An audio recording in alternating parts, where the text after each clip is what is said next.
Christian Miller. It's time for the Miller's Edge with four-time SEC champion and two-time national champion Christian Miller. Once again with Christian Miller taking him down. Here's college football playoff national champion Christian Miller on Tide 100.9 and 12:30 a.m. WTBC.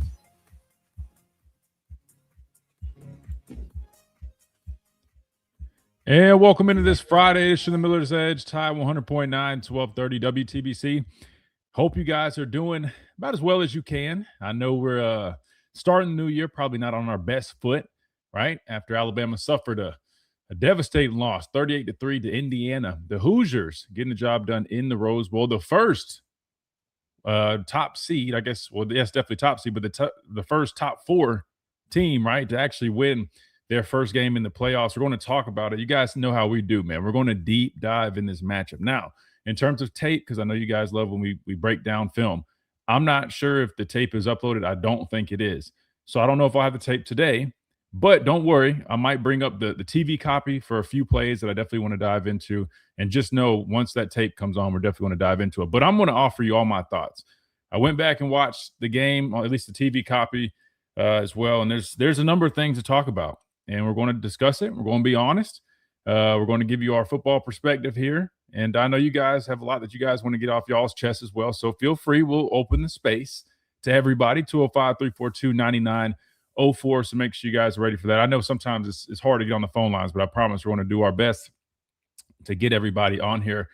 Slade planning on joining at 11:30. I have to check back in to make sure that he's still good to go. But regardless, we're definitely going to talk about this ugly loss that we had yesterday in the Rose Bowl against this Indiana team. And I'll just go ahead and say this, man, because I know there's going to be a lot to talk about, but I do want to start by saying this. First and foremost, man, because it does conclude the season. We know it's win or go home. We went home, and that was probably a long flight for those guys. I feel for them after that type of performance. But I just want to say, man, solid overall season, right? We just look at everything, look at the whole picture. Year number 2 under Kalen DeBoer. You saw some progress, made a trip to the SEC championship game, did not perform well in that game. We know we had some guys banged up and went against a very hungry Georgia team who, unfortunately, they lost last night too in a close one. That was one hell of a game, by the way, Chase. Some of these playoff games have been really damn good, man. And we'll dive into some of those in a minute. But you make a trip to the SEC championship game, doesn't go our way, but still that's progress.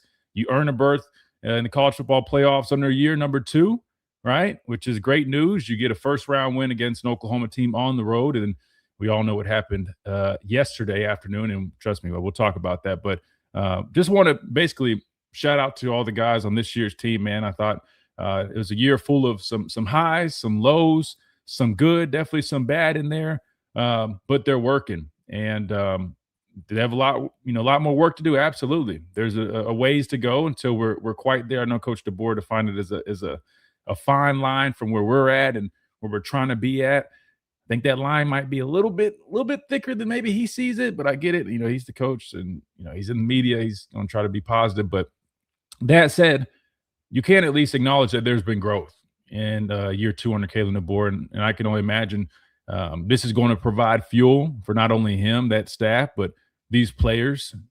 I've been in a situation where, we lost, not like that. I know everybody's trying to throw around my senior year, which, again, I couldn't play, unfortunately. I tore my hamstring, but we lost to Clemson. I wouldn't say ours was that bad. I know some people are trying to say that. I don't think it was like that.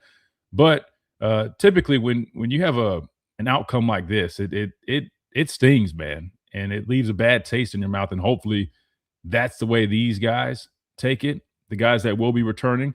We'll talk about this here in a minute as well. You got a number of guys that have exhausted their eligibility. They'll be moving on. Some will get an opportunity to play at the next level. Some, that was their last time ever putting on football pads and a helmet.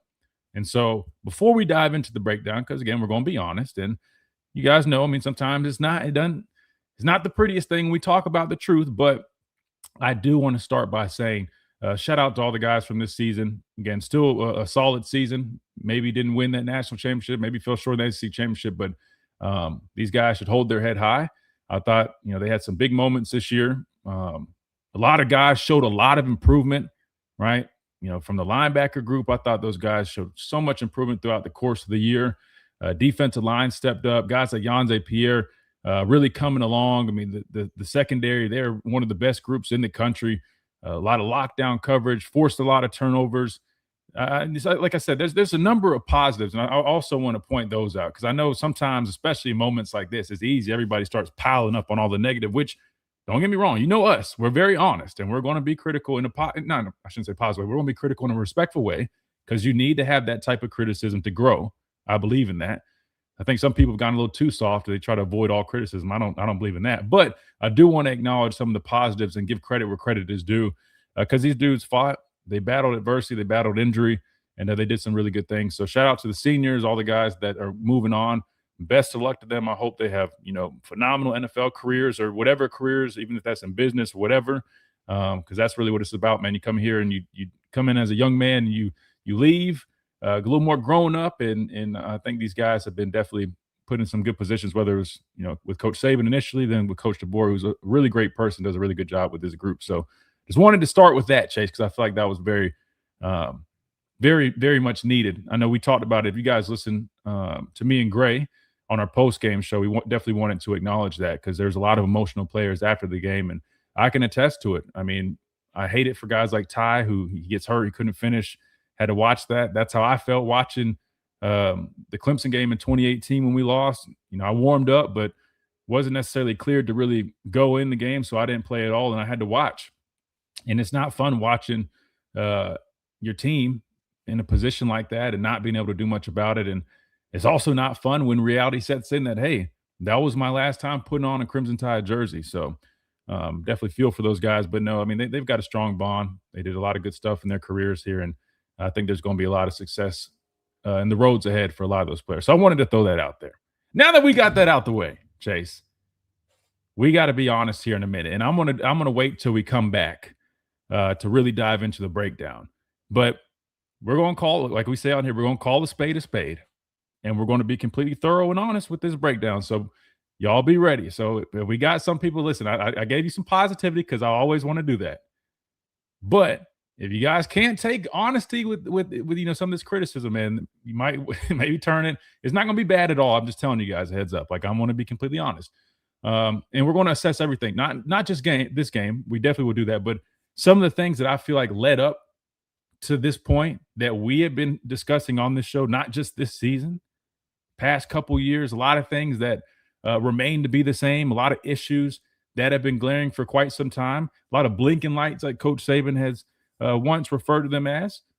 And I think people finally will start understanding some of those things that we've been talking about and we've been addressing. So make sure you guys are ready for that. And make sure you guys are ready to jump in on the conversation. How can you do that? Again, 205-342-9904. That is the number to the program. Again, I'm not the best when it comes to getting to the line sometimes when we get rolling and we got a lot of stuff going on. But I promise I'm going to try to open the floor as much as I can because I know you guys got a lot that you want to get off your chest, so you can do it that way. You always can come hang out with us on the live stream over on YouTube. It's completely free. We got a chat, a comment section where you guys legit can come hang out. You can type as much as you want. I'll read them and we can discuss them. You can interact with all the other folks in here that also want to get some stuff off their chest. So I urge you guys to check us out there. Or on Facebook, we also stream on the Facebook page on Tide 100.9 as well. And don't forget to follow us on X to stay up to date. I know the season's over, but that does not mean we're done. We've got plenty to talk about. We've got basketball season going on, but even with football, which is, it's our bread and butter, right? We're going to talk about portal season, which starts today. The additions coming in, the guys that might be leaving. Hell, there might be some coaching changes. We don't know, but you got all that. You got draft coverage. You got all type of stuff. Spring ball is right around the corner. It'll be here before you know it. Should they change the calendar? We'll talk about that. Coach Saban had a point that he made when he was on the set, I think post-game, and maybe we'll discuss that a little bit later. But make sure you guys are staying up to date with us because I promise, just because football season is done, we are not done on the Miller's Edge. We're just getting started. We're going to turn up the heat, and 2026 is going to be a really big year for us here on this platform and this show. So make sure you guys are ready for that.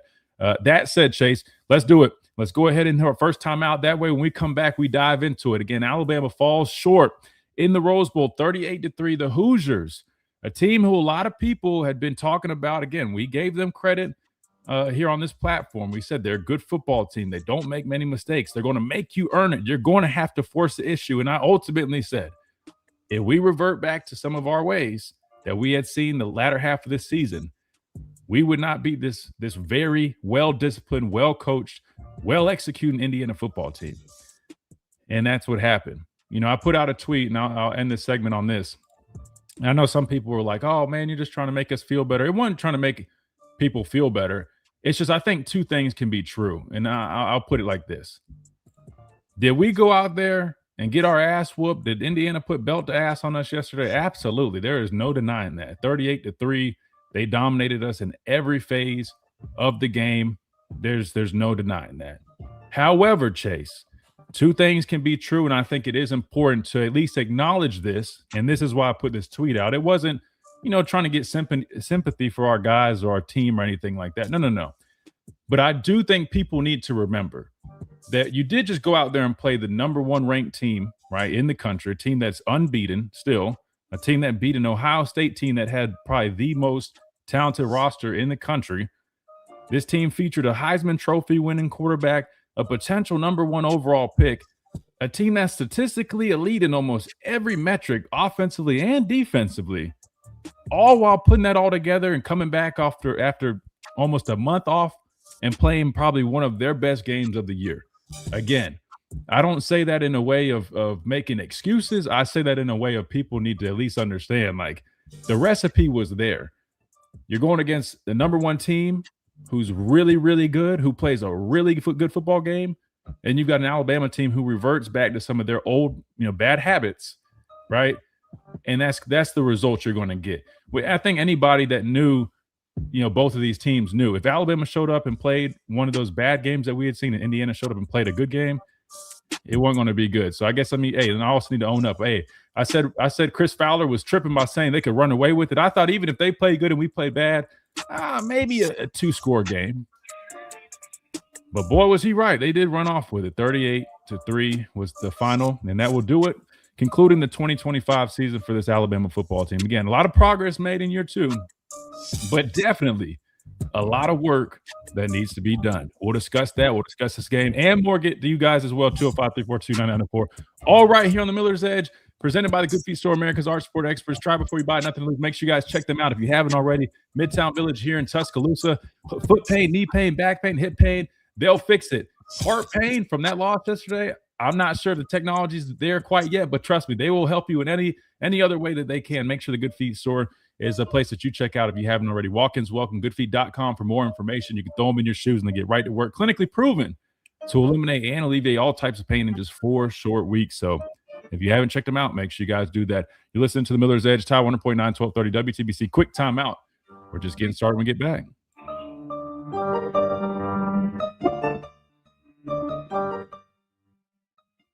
The Tuscaloosa Thread. All right, guys, we're about to dive into it, man. So make sure you guys are locked and loaded. If you guys haven't already, man, hit that like button. We got a whole bunch to talk about, and we're going to do just that. And I'm going to try to get to as many comments and even the phone calls, all that. I promise I'm going to try to get to that. So here we go. Sorry, and if I'm doing this, it's because I think my damn man, I had the people come fix this this HVAC, man, to get the heat back going. And I don't know if it's just because the temp drops or what, but I think it's acting up again. So bear with me. A little chilly in here. All right. Jake, what's up? Jake says we need a running game. This is why we need a running game. Been preaching it all season long, man. Now, did I say, hey, listen, I didn't, now I know, let me clear something up. I did say in this game, I don't think, you need to just try to run, because again, that's not who we are. But I 100% did say all year long, you can't be one-dimensional. What I meant by going into this game when I said, I don't think you need to just try to just all of a sudden lean into it, meaning like don't get away from what you do well, right? Keep trying to, force the ball down the field, but you have to have somewhat of a running game. Same thing Coach Saban was echoing everything we've been talking about on this show. You need to run just enough just to, get that balance, right? To keep that defense honest. These teams, man, like nobody respected our running game. And I'm going to get to these numbers. And again, we use stats just to as I don't know, just as a tool to help kind of, the point we're trying to make. We're not just looking at stats. We watch tape first. Tape is number one here on this show. Stats are just something to help kind of explain the full picture. And these numbers, guys, I mean, like rushing wise, just bad, man. I mean, not even in just this game, but over the last few games, just bad.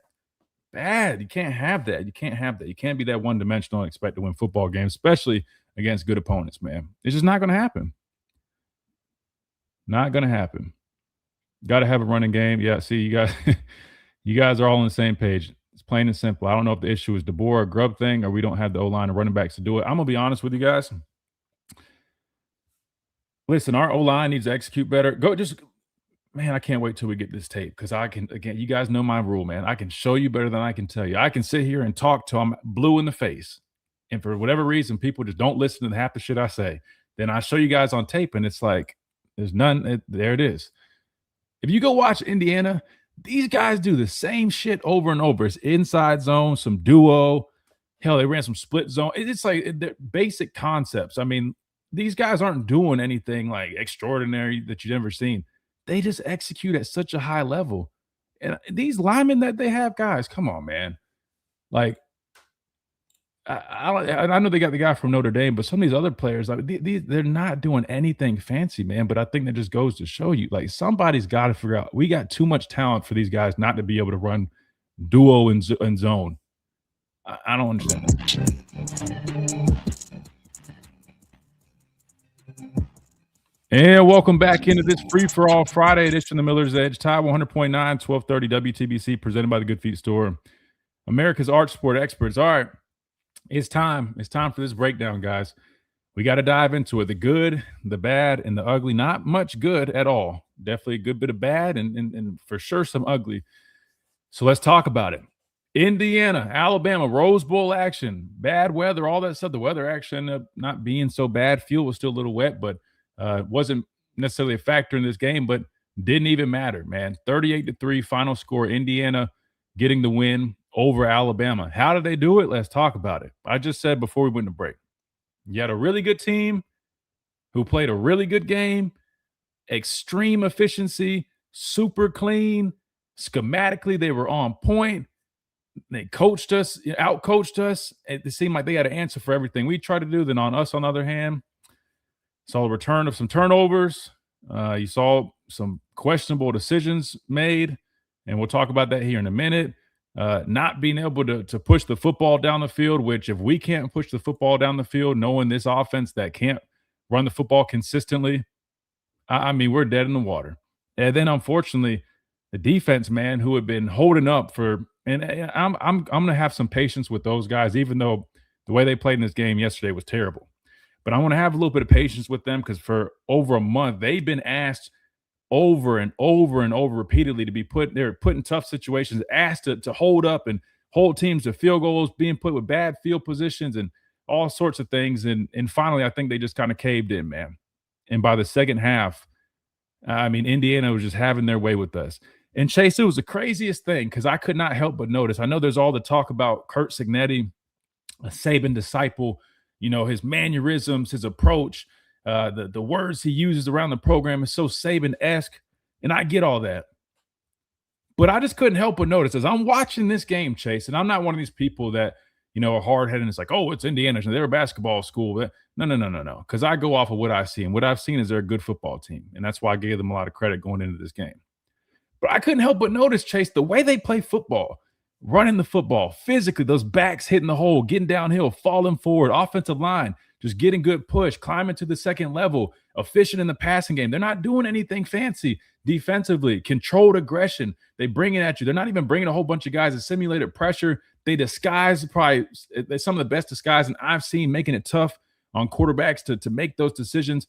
The way they play football, Chase, I'm like, damn, I feel like we need to switch the logo and the jerseys right now. I feel like I'm watching vintage Alabama, watching that Indiana football team. Rushed for over 200 yards. I think Mendoza was 14 of 16. And literally he had more touchdowns than he had incompletions. I mean, and this is a group of guys that, yes, they utilized some guys from the transfer portal. A lot of them, I think, came over from JMU. So they're not like these highly rated guys. I think I heard a stat. I don't even know if they had a guy over a 3-star on defense. I mean, they're physical. Like watching Five, that Five is not a big player, that DB that they have. Laying the wood, I think he fractured Ty's rib. Like, Chase, I just couldn't help. But I'm like, bro, they are playing like Alabama right now, and we're playing like I would think Indiana would play. Not off of what I had seen this year, but just off of traditionally when you think about Alabama. So it was kind of crazy to me. But let me just say this. We lost by 35. That was the biggest loss in postseason history for out of all time for Alabama. So that was very disappointing. And before I really start diving into this, let me preface by saying this. I'm not one of these people that, oh, we lost, so I'm just mad we lost, whatever. Number one, I'm not mad. I'm more disappointed. And here's why I use the word disappointed. I even said last week, man, or earlier in the week. Sorry, I keep getting it mixed up because it's Friday. It feels like a Monday. I'm used to us normally playing on a Saturday. I made the comment that I said, look, especially defensively, man, I want us to be aggressive. I want us to bring it, which we did, especially that first series, man. That's exactly what I was, hoping for. But I said, you know what? Go out there and leave it on the line. Be aggressive. Go out there and do what you do. And if they beat you, shake their hand at the end of the game. The problem is, Chase, while we were aggressive and they definitely did beat us, I didn't envision it being like a beat down like that. Those are different things. One thing if it's like you see Georgia and Ole Miss going back and forth at it. I mean, they're both teams being aggressive in that game, but they're both, it's like heavyweight matchup, one hard hit, the next hard hit, they're going back and forth. Like, that's one thing. But what we saw yesterday was not what I was referring to. Anyway, let's carry on. But the point of what I was saying was, it's never with me about, oh, we just lost. When I get disappointed like that, it's the manner in which we lose. And that to me is one of the red flags that I do have in this post-Saban era. And we'll dive into that a little bit later. And that's one thing I said. We got a great question from Adam a couple weeks ago here on the stream. And that was one of the things I said that is as good as a job as Coach DeBoer is doing right now. And there's a lot of positives and a lot of stuff that you definitely are excited about. The one glaring thing that I feel like comes up is when we lose, normally they're not these like close losses. Like we either are going to play a close game and get a win, or we're going to lose and it's a bad loss, whether it's to the team or it's the way we lose in the matter of which it feels like we're not necessarily prepared the best. There's not much life with the guys. Mentally, it's just something off. So whether it's a Florida State game, the Vanderbilt game, the Michigan game from last season in the bowl game. I mean, you get what I'm saying? Like, that's the only thing. It's like some of these losses that we do have. Again, I don't expect us to be perfect. Hell, I lost 6 games in 5 years, which is kind of crazy, but still. So I've lost games. I'm not perfect either. We weren't perfect. But outside of that one against Clemson, and again, that's one thing. You just didn't really see like this, and that's what kind of concerns me. But we'll dive into that later. Let's stick to the script. So, Chase, there was 2 plays in this game that I felt really shifted the whole momentum, and it really just went downhill from these 2 moments. Number 1, the failed 4th down. Guys, I told you guys against Auburn, and everybody probably thought I was being, oh, you're just doing too much, whatever. But when we got gutsy, went for it on 4th down against Auburn, instead of taking those points, what did I come on my post-game show and say? What did I come out here and say? Listen, I get it. Everybody's doing the memes of the guy from South Park with his nads in the wheelbarrow, and everybody's bragging about, man, the committee's even talking about, man, that gutsy call. And I'm like, yeah, the fact that it worked out, everybody's celebrating. But I'm like, dude, you don't take the points there, and then we end up losing that Iron Bowl game. Who knows what everybody would have been saying? But I can tell you, wouldn't have been positive. And that's why there's little things like that. I'm like, man, like, it's one thing to be aggressive, but you got to be smart with it, right? I'm not even like even the 4th down from yesterday. Yeah, I mean, look, if you want to argue with me, like, was it a bad decision? Was it not? That's fine. I don't think it was necessarily the worst decision, but in my mind, it's like there really was no reason to do that. It's early in the game, and we're in our own territory. I know it was like 3-0 at that point, but where we were at in terms of field position, that's like a guaranteed 3 points for the other team if you don't get it. And to me, it's just like it's an unnecessary risk. But again, that's the one thing. I think even more frustrating was the call that we ran. And then to make it even worse, Chase, we had like 3 chances to change it. Like, because we come out in it, I think there's like a timeout or whatever. I think they're reviewing something maybe. And then we fake the running up to the ball, trying to get them to jump. And then we still decide to end up, I think, calling a timeout and then running that. And the play was the same play, at least the formation was from the start. That really had me scratching my head. And I get it. If they end up going for it and they get it, everybody's celebrating. But like I told you guys from the Auburn moment, if you do that and it doesn't go well, there's going to be a lot of questions. And that's exactly what happened. There was that moment and then the other one, the fumble. Ty Simpson, he's scrambling. I get it. He's a competitor. He wants to win. He's trying to put the team on his back. He's trying to show that physicality. That's how you as a quarterback, you can earn the respect of the guys in the locker room. But here's the thing, Chase. You have to learn when to do those things. Listen, you got the first down. There's no need to be trying to lower your shoulder and fight for more than that. There's just no need. There's absolutely no need. And what happens? You end up fumbling the football, giving it back to them. And not only that, you break a rib. Those are the things that, and listen, he's a first-year starter. Those are things that you learn with more experience. And I get it, as a quarterback, it's tough. I mean, guys like Tua, they're the same way. Like, they want to compete. But as a quarterback, you have to know and understand there's a fine line between fighting and competing and trying to get extra and playing smart football. That's not smart football. And you have to learn from that. Whether it's him, if he comes back, we'll talk about that a little bit later, or it's the next man up. We have to be better in those areas, because that ultimately, I think that seeing the momentum and the energy just shift after that, it felt like after those two moments, it was, I'm not going to say it was a done game, but damn sure almost felt like it. But let's just dive into some of these X and O's real quick. But those really, to me, I think were some of the most pivotal pieces of this game. In terms of what went down, we got out physical. I thought we got out coached. And really, they just, overall, I mean, that was probably one of the most efficient executions, best efforts, best game plan. I mean, honestly, these guys, and I'm not trying to sit here, I know people are frustrated with Kirk Herbstreit and those guys. I'm not trying to sit here and glaze them, but you got to give credit where credit's due.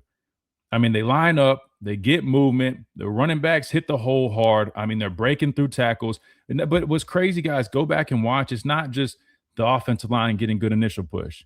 It's that they get push, they climb to the second level, they finish their blocks. You've got receivers blocking downfield, being physical. Go back and watch the receiver blocking by those guys. The mentality that team football that football team has is one that they play to one standard, one heartbeat. Everybody's trying to help the guy next to him. You don't see selfishness out of that team, and it all starts with Mendoza, right? But their ability just to run the football, they end up rushing for 215 yards on this, man. I mean, Black had 99 yards, 15 carries, 99 yards. Hemby, 18 carries, 89 yards. Both guys had a touchdown apiece. I talked to one of my good friends, my high school teammate, man, who's their running backs coach before the game, and I hadn't talked to him afterwards, but I'd love to get him on the show and get him to talk to us kind of about their just kind of hold their whole process and kind of what they're doing over there. But anyway, Mendoza, I mean, he was, I mean, about as efficient as you can ask, man. I think he was on pressures. I think he literally completed every single pass on pressure and had all 3 touchdowns came off of pressure. That's the one thing that you do risk when you're being aggressive. I don't mind being aggressive, but the thing was, if you watch them, man, the way they're aggressive, they're doing simulated stuff where they're getting the looks and the schemes that they want up front, and they're getting free hitters on the quarterback without having to drop so many guys. Without bringing so many guys. Sometimes we're running cover 0 blitzes, and what do? They capitalize on it. They recognize it, touchdown, boom. They see that we're playing in off coverage, we're playing soft. What do? They're running RPO game, and they're just hitting the perimeter quick, picking up easy yardage. When I say out coach and out scheme, that's what I'm referring to. You know what I mean? You have to try to mix it up a little bit more. You have to understand, okay, they're countering. It's almost like a boxer that has a counter for everything. That's what I felt like I was watching. No matter what we threw at them, they had an answer, and they did not flinch. I mean, it just was all right, you're doing this. All right, cool, we'll do this. I mean, just really impressive by their guys. But overall, I just thought offensively on their part, I mean, that was about as efficient as it gets. 215 yards on the ground. The quarterback's 14 of 16. I mean, and by the second half, they just were having their way with us. And it almost was like And it didn't even matter. And I was saying earlier, I mean, if you watch what they do, inside zone, duo, split zone, those are really about the only 3 runs that you saw. I think they ran maybe 1 or 2 like pin and pull type plays. Other than that, that's what they ran. Quarterback draw. It's not fancy. What they do is not fancy. But what they do well is they line up, they execute, they block well, they finish blocks, they hit the hole hard, and they just keep chipping at it. They set themselves up, try to get in 3rd and short. Mendoza made smart plays with his legs when they needed it, and he throws a very catchable ball. He's always going to be, putting his guys in good positions, and those guys are good playmakers. Cooper, the other guy is a little bit more of a speedster guy. Let me pull up the thing. I can't forget it. I can't remember his name right now, the other receiver, but Becker had a nice play. Surratt, we all know about him. I mean, and these guys, I don't even know what they're rated coming out of high school, but damn good football players. But again, I'm going to have some patience with the defense only because I do know, I mean, you've asked them for over a month now to keep stepping up. I think they kind of just finally gave, but it was disappointing if I'm being completely honest with you. It almost looked like, and I'm not going to accuse them of quitting, but it definitely looked like we kind of just rolled over in the second half. I hate to put it like that. We didn't fit gaps well. We reverted back to a lot of our bad habits. Was it because we were out in California? Were there distractions? I don't know. Is Indiana just that much better than us? I would not say that.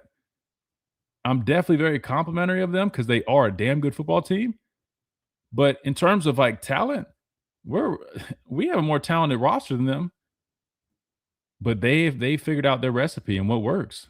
And what that is playing extremely efficient football, non-selfish football, a physical brand of football, a controlled, aggressive brand of football. And it works. When you can run the ball like that, it sets everything up. And I think, and we'll talk about this in a minute. That's why we always harp on these things. Like being one-dimensional does not work. It doesn't. It only gets you till it gets you. And I told you guys this over a month ago. People kept celebrating these wins we kept getting, and then they would try to make it seem like me or other people that give honest breakdowns or being negative. I'm like, nobody's being negative. If you know how the game of football works, you know it. What I keep saying, it's only a matter of time till it catches up to you. These defenses start figuring you out. They did a good job today playing, a too high shell, taking away deep parts of the field. Try to get Ryan Williams involved a little bit more. But again, I mean, it's just, and it's interesting. I was talking to Gray too. It's like, man, like you would think with all the weapons that we have at receiver, I mean, like somebody's got to be getting open. If we're getting man coverage, those guys should be able to beat these guys in man. Like even in zone, we should be able to pick apart some zones. We got 2 good athletes. Why can't we do that? I mean, that's what Indiana did. We started being aggressive. Oh, we're in man coverage. All right, boom. They trust their guys to win.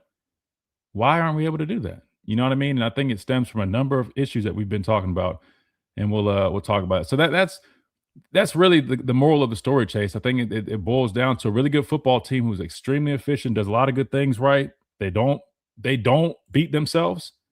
And if you go out there, like I said, if we went out there and we reverted back to what we were doing, our bad habits, we weren't going to win that game. And so I think Coach Saban tried to warn a lot of people when he sat on that set.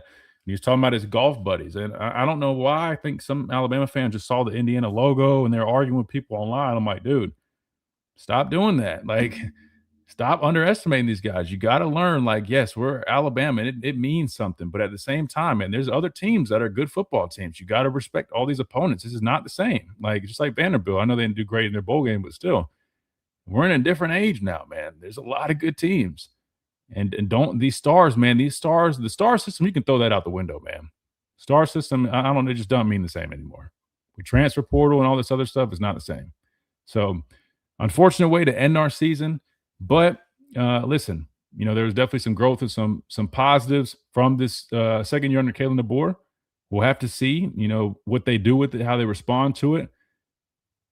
Looking at the schedule for next year, it's not going to be any easier. And we got a lot of stuff we need to figure out. I'm going to dive into it in a minute. We've got to figure out our running game. We'll talk about that. Our offensive line play, right? While they're actually pretty decent in pass pro, if you actually really watch it, they're not bad. They're actually decent. Still, all that has to be cleaned up. Too many miscommunications. Too many, like that one with that free runner where Thomas to that pick, right? Whether it's untied to get the protection right, or like there's just too many instances with those. These other really good teams, you don't see it happening so much. Why do we have such a hard time with that? That needs to get cleaned up, right? Our backs. Why can't we hit the holes like that? What those guys that Indiana has, again, who knows what they're rated coming out of high school? Doesn't even matter. Go watch how they play. They're not even the biggest guys. Those guys run hard. They run physical, great vision. Why can't we reproduce that here at the University of Alabama with the amount of talent that we have available to us? There needs to be answers defensively. It's better as much better as if we had gotten. Why is there still times where it looks like we're laying down, we're not physical enough, we're missing tackles, right? I mean, like, to me, that's a mindset, it's a mentality, man. And I hate to say it like this, but I'm just being completely honest. Like, you watch these Georgia teams, Ole Miss teams, like, you see how they practice and some of these things that they do. I mean, like, it's very much reminiscent of the stuff that we used to do, and you can feel that energy watching those guys, man. I'm not saying they're perfect either, but sometimes I just feel like, man, we've got more, right? Just like Gray was saying on our post game show, it just feels like there's more. We can get more out of these guys. That we've got too much talent, too many resources at our expense to not be doing that. Signetti's doing this with an Indiana program, guys. I mean, listen, they were terrible 2 years ago. And he comes over, brings some folks from James Madison, the centers from like Notre Dame. I don't know about the other guys. And look at how they're playing right now. They're like one of the, if not the best football team in the country. That comes from really good coaching. That comes from great discipline and a high level of execution.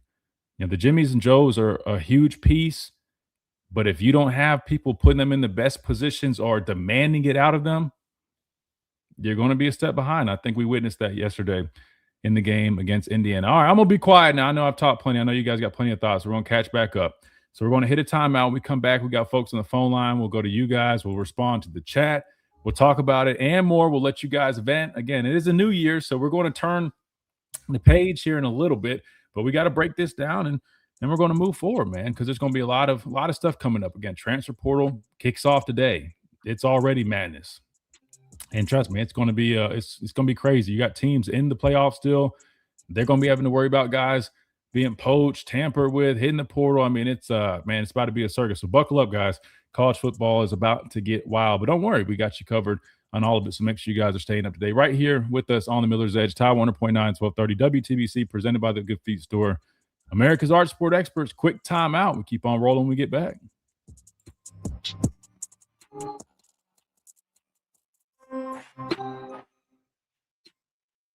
Do you have cracks or potholes that are dragging down? DeBoer is too soft. Was afraid to bench Milroe and Simpson when if needed. All right, hold on. Let me ask you this question, guys. I'm really curious.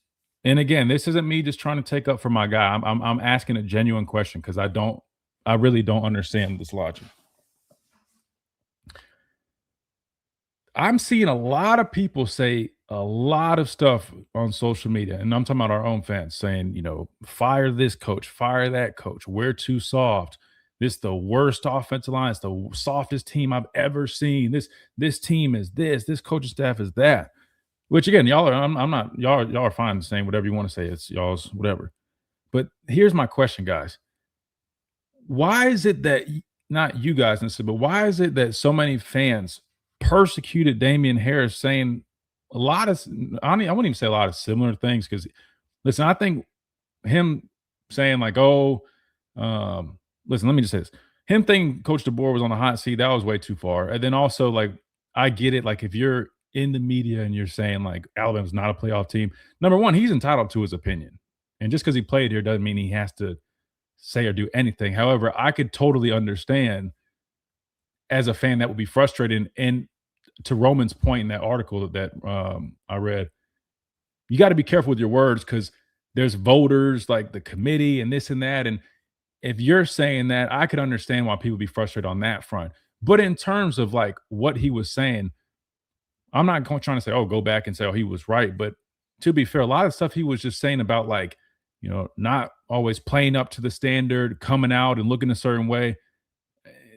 Low key, a lot of stuff he actually said in terms of like the actual breakdown, he was right. I just think a lot of people didn't want to hear that, and just with him being the a former guy, they didn't appreciate that. But I guess what I'm wondering is, how is that different from our fans though, that are like going in on the coaches, the team, and all that? I'm genuinely asking. I'm not saying there's a problem with you. I'm genuinely just curious because I don't understand the. To me, I feel like it's a little hypocritical. That's just kind of how it comes off. It's not what Harris said; it's how he said it, and he goes too far. I agree. I think the delivery was too strong on some of the stuff. Dr. Crystal, I'm in agreement with that. But to be fair, if you really go back and listen to what he's saying, I think it's more so like, for example, like when he would say, yes, Damian Harris, former Alabama running back, that clip. I don't think Alabama is a playoff team or whatever. That I mean, I get people being frustrated, but like to make it like for like them going as far as like people are going attacking him, but then people are mad saying he's danced on the team. I don't think he's danced on the team. I think he was trying to dance on all the negative reactions he was getting from the fan base personally. And I promise I'm not just trying to take up for Damon because that's my guy, but because I do agree. I think he went too far with some of the stuff, but there's a lot that I also feel like he was really just being honest, and I think some of it kind of showed. He was, and I'll say that I agree with that, Arthur. He didn't portable treatment. He should.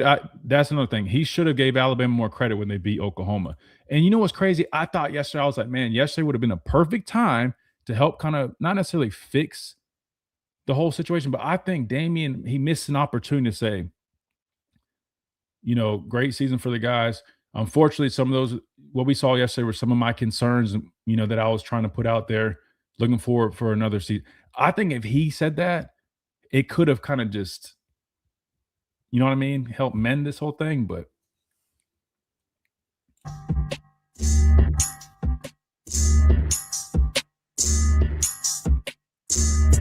and welcome back into this Free For All Friday. Ditching the Miller's Edge, Tide 100.9, 1230 WTBC. I just asked this question to our folks over on the streams, and I just wanted to, I'll pose it real quick for radio because I'm genuinely curious. I'm not trying to like stir some pot or anything, but I know there's the whole conversation when Damian tweeted like, and y'all wanted me to apologize, and everybody's got their pitchforks back out and all that stuff. But I just was curious. I'm like, how does some of his criticism differ from like what we're seeing now from like the whole fan base?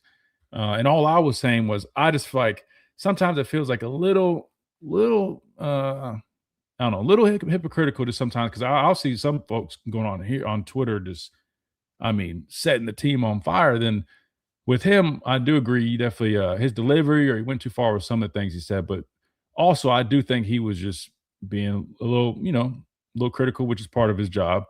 And then I also agree with somebody said in the chat too that I think he should have gave Alabama more credit after the Oklahoma game. You know what I mean? Like, to me, he should have done that. And then last thing I'll say is I think the whole like tweet from yesterday, people are making it seem like he's dancing on the school. It's not him dunking or dancing on the school. I think it's more so trying to dunk or dance on all the fans that attacked him for his comments. That's all. But anyway, like I said, I'm not trying to insert myself in it. I don't consider myself one of those former people at all. Listen, I try to be honest, but I'm also very fair. I try to do it in a respectful way. I'm very mindful of my delivery. I take the Roman approach. So hopefully people acknowledge that, because I do. And I did respond to another tweet, because I'll be honest, sometimes I feel like if it's not negative, people don't pay any attention to it. Because I feel like, I'll be honest, like, Roman was like the key feature in that article when they interviewed him, and they're talking about, like if only more people did it like Roman. I'm like, you got me sitting right here. I cover the team. I get it. I'm not doing it on a national level, but I'm like, I sit here and cover the team, and I'm very fair, very honest, but very respectful, and I've been doing this. And I have Roman on my show, and literally what Roman was talking about in the article is Ben come on here and said it. No one picked it up. Why? You don't pay attention to it because it's not negative. So I hate to say it, but people not acknowledging the people doing it the right way probably influences people to do stuff more like Damian, because they feel like they might have to get those clicks. Luckily, I could care less about, getting clicks or doing this. It doesn't matter with me, but I'm like, maybe try to give some other guys doing it a little bit more recognition, right? And stop just overlooking everybody, because if it's not negative or they're not sitting on the 4-letter network. Just my thoughts, though. 205-342-9904. Let's go to the phone lines. We got George from Macon up first. George, welcome in. Going once, twice. think he might have dropped. All right, we'll go to the next one. We got Brandon from DC. Brandon, welcome in. Hey, Christian, how's it going, man? Happy New Year. What's up, Brandon? Hey, Happy New Year, man. What's going on? Hey, doing well, man. So I played ball at Clemson, but I am an Alabama fan. Oh, hell, man. Hold on. What years, man? Brandon, what years, man? So I was there from 07 to 2010, and then I transferred out my final year to Illinois, man. So I was there with Coach Sweeney when he ended up making the switch to head coach. He was my receivers coach. Okay. I actually went to Hoover High School, man. So that's where my love for Alabama came from. So it's so funny because I was being recruited by the previous staff, and then Saban came in and he made a switch. So I didn't even look at going to Alabama. Man, hold on. I had to make sure, Brandon. I'm like, hold on. I might have to hang up this damn phone. This dude trying to play that Clemson. I'm like, he better not been playing when I played them jokers, man. It gave me two losses in the national championship game. I'm like, man, I got beef with you guys, but you know what, man? Hey, love, man. You were there before that, so hate I received because I always pulled for Clemson, but it was always tough, man, because I always rooted for Alabama. So whenever they played, people were like, "Who are you rooting for?" I'm like, hey, man, I'm always pulling for Clemson to win, but I got to pull for Alabama. I'm truly an Alabama fan through and through, man. It's wild. So I didn't get satisfaction that y'all getting whooped because I love the team, but I was so happy for Coach Sweeney, man. So it was bittersweet. Fair enough. That's fair enough. You said you played receiver. What position did you play? So I played receiver, man. I started in 2010 and then got beat out by Nuke. Oh, Luke Hopkins, he's from my neck of the woods. He's Luke Carolina was man. Yeah, bro. Yeah, he went to high school right over there near Clemson, and he was one of the best people, man, and one of the best receivers you'll ever see in person. Just great. Yeah. The hands, when you talk about hands, hey, man, best hands I've ever been around. Oh, yeah. Yeah, he's a dog, man. Yeah, he's still doing it, too. Oh, he was, man. Oh, yeah. Look, he was a dog, and then Taj was a freshman at that point. So he was a redshirt freshman. I played. Kyle Parker was starting. So, yeah, I played with Spiller. We had some guys on the team, man. It took a while to get over that hump, and then Coach Sweeney came in with a different mindset and changed it. Really pretty much similar to what Coach Saban did. It was just a mentality thing. So that leads me into the conversation because what I'm seeing from the team, this is going to sound crazy, man. I don't think it's a matter of them trying hard. I don't think it's a matter of them wanting to do well. I almost feel like they're so focused on the results, which Coach Saban always preached against. That's something Coach Sweeney always preached against. Focus on the process. The outcomes are going to be the outcomes, but when you focus on the finer things, which Indiana did, you saw those guys, man, they were up by 30. The tone of the team didn't change. You looked over there, nobody was celebrating. They were looking at the iPads saying, hey, what do I got to do better on this next play? You're just seeing you see the focus. And so when you look at Alabama, man, some people will call it front running. I don't think it's front running. I think it's relief syndrome, right? So when they do well as expected, it's a relief. When pressure's onset and you look at the coach, you can see the pressure that's happening because he wants to do well, man. And so when you saw Saban, it was always focusing on when the team was getting a little lax, that's when he had to pick it up. When the team was feeling a little pressure, that's when you saw him actually stay even keeled. So one thing that I would really highly recommend for this is crazy. I think that if you listen to Indiana, even the Mendoza, he met with a sports psychologist, right? He was like, hey, man, I don't want to put pressure on myself. I am one of 11 on the team. I need to do my job. And so he had to meet with his sports therapist before the game to remind himself of that. The Indiana team all meet with a sports therapist, and I think Alabama has one. But the team really just needs to start focusing on how do I do the best job I can and not focusing on the results. And the results are what are driving them to start listening to pundits to really to almost enforce the need to win, right? So, hey, they're going against us. They hate us. It's us against the world. That mentality only holds true for a certain period of time, man. Ultimately, you have to be able to focus in on knowing that the process and doing your job and catching the ball. Ryan Williams is a testament to that. Look, spotlight, he did well that game.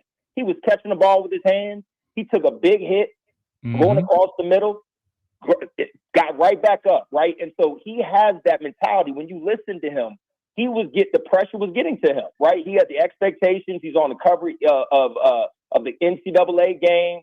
He's feeling it. And so ultimately, Ryan had to remember who he was, saying, hey, the hard work I put in, my focus to the attention to the detail, not worrying about all the exposure, that's what got me there, my hard work. And so when the other players start finding that and really looking internally and seeing that it's really focused based on the process and less on the results, you'll start seeing a change in the team dynamic. And I think that from the running perspective, that's a prime example, right? We knew that we could not run the ball. And our coaches, instead of saying, how do we fix it? They were like, hey, we've been trying to fix it. It's not working, so we got to go away from it. They've got to get a different running back coach. I'm not for calling for coach to get fired, not because he's not. Gillespie's a good coach. They need a new voice. You need a new O-line coach. You need a new voice because what the guys have been hearing hasn't been working for the past 2 years. Milroe kind of cast almost like a net over it to where nobody really, it's like a shadow. Milroe's ability as a natural athlete made the running game look better last year. The running game was actually not great. It wasn't great, right? We didn't have a 1,000-yard back. So They really got to start looking introspectively. I would even try to reach out to Coach Gruden to come in and just do an assessment. Coach Pruitt was actually my defense coordinator in high school, man. So I love Coach Pruitt. They need to bring him in as a defensive analyst, not to come in and try to redo something. Look, Kane Womack is doing a fantastic job. It's just hearing a different voice and getting a different perspective. And Pruitt could actually be useful on the offensive side because he knows these defensive schemes in and out, and he would know how to help them and give them some insights into certain things they haven't been considering. So it's all the way around. All the coaches have to do something, man, but it's the pressure, right? And that you can see the coaches, they feel the pressure. And I honestly feel like we had lost that Oklahoma game. I think Coach DeBoer may have really taken a close look at that Michigan job, not because he was scared of the challenge. I think it was just the overall pressure of the job and just trying to fill in the shoes of Nick Saban. His family and all of them, man, they're like, we just need a fresh start, right? And there would have been less drama around that. He would just have this calm sense. He's in the Midwest. Football is still king, but it's just different, man. Alabama is different. So high school all the way down is just different, man. It's a serious business. And so this is something of a shock to his entire staff. And I think Womack is the only one that realizes it because, he grew up with it. His dad was a defense coordinator in the SEC, so he knows how it is. And you saw the defense respond, right? So the defense did well. But, yeah, man, I know that, again, I respect you. I like your tone, right? So Damian is one of those people, like I play with guys like this, man. It's how you say it, right? Like, it's a little, how some guys, man, they just sound like they're hating on the dudes, and you played with them, you know how it is, and you're going in there. Damian was a great running back within itself. But if he's critiquing the team, people are listening, and it's how you say it, right? You do a great job of that. You're fair. So if they're doing a crap job, you have relationships.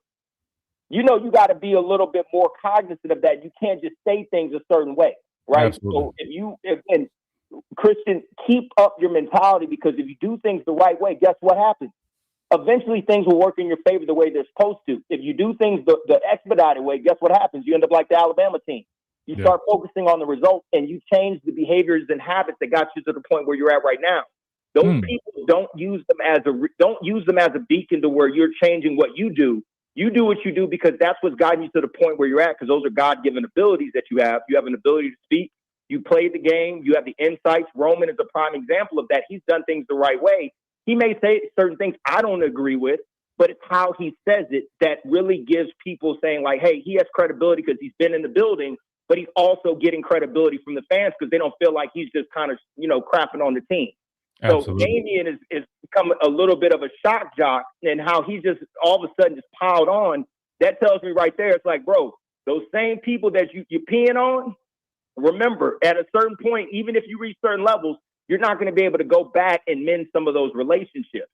So Alabama he was built by Alabama. So when you turn your back on the organization that helped build you and you're crapping on the fans and it seems like you're having this contentious relationship, you're built in the future. You're going to need these relationships. People don't forget how you treated people on the way up. So you keep that mindset that you have because when you start changing who you are and you start being something of, to be honest with you, it was almost like he's just being a shock jock. You lose credibility with people, right? You get Danny Cannell, right? Danny Cannell is a prime example of someone that just says outrageous things. He's a Florida State fan through and through. He will never crap on Florida State, but he'll crap on everybody else. So he's doing his whole shock jock thing, but he lost a lot of credibility. When people hear Danny Cannell talk, they're like, oh, he's just full of it. He hates the SEC. He's getting those clicks and views, but overall his credibility is shot. I'd rather have a clear state of mind, knowing I'm standing behind my principles. You're speaking well. You're doing the things that you have. You and your father do a fantastic job. When you all get on the same page, you all just have great chemistry. And so that is going to carry itself well beyond what you're seeing from some of these people that just talk the talk, right? Stephen A. Smith is a prime example. Like, he don't know what he's talking about half the time. He's just passionate. You know what I'm saying? Like, you don't know. I appreciate it. Listen, I had to give you a little round of applause celebration on the sound effect. I don't even do that. I had to pull it up while you talked. I'm like, man, this brother's spitting. I'm like, everybody in the chat on YouTube's like asking for Instagram handle, X handles. They're like, bro, who is this brother talking right now? He's spitting fire.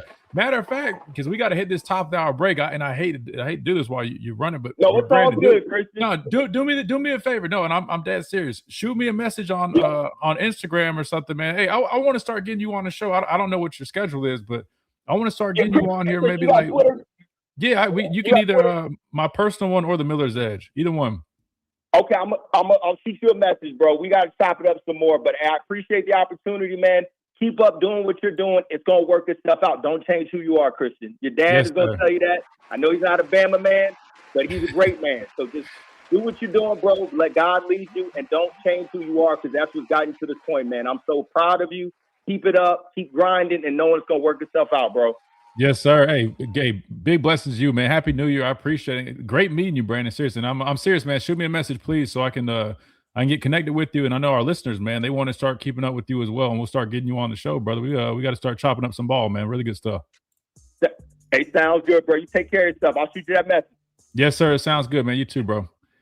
Good deal. All right, we got to hit the top of the hour break, man. We went over on top of being over because my guy Brandon was spitting some heat, man. Chase, that was a blessing to have him call in the show, man. We just got us a new contact, man. I know he's a Clemson guy, but like I said, man, we're going to let all that junk slide because he knows what he's talking about. We'll break down what he was talking about and more. Keep talking with you guys and this game when we come back of this quick timeout right here on the Miller's Edge, Tide 100.9, 1230 WTBC. Don't go anywhere. We still got a whole another hour on radio, and trust me, we're going to stay after radio and talk about even more on the stream right here on the Miller's Edge, Tide 100.9, 1230 WTBC.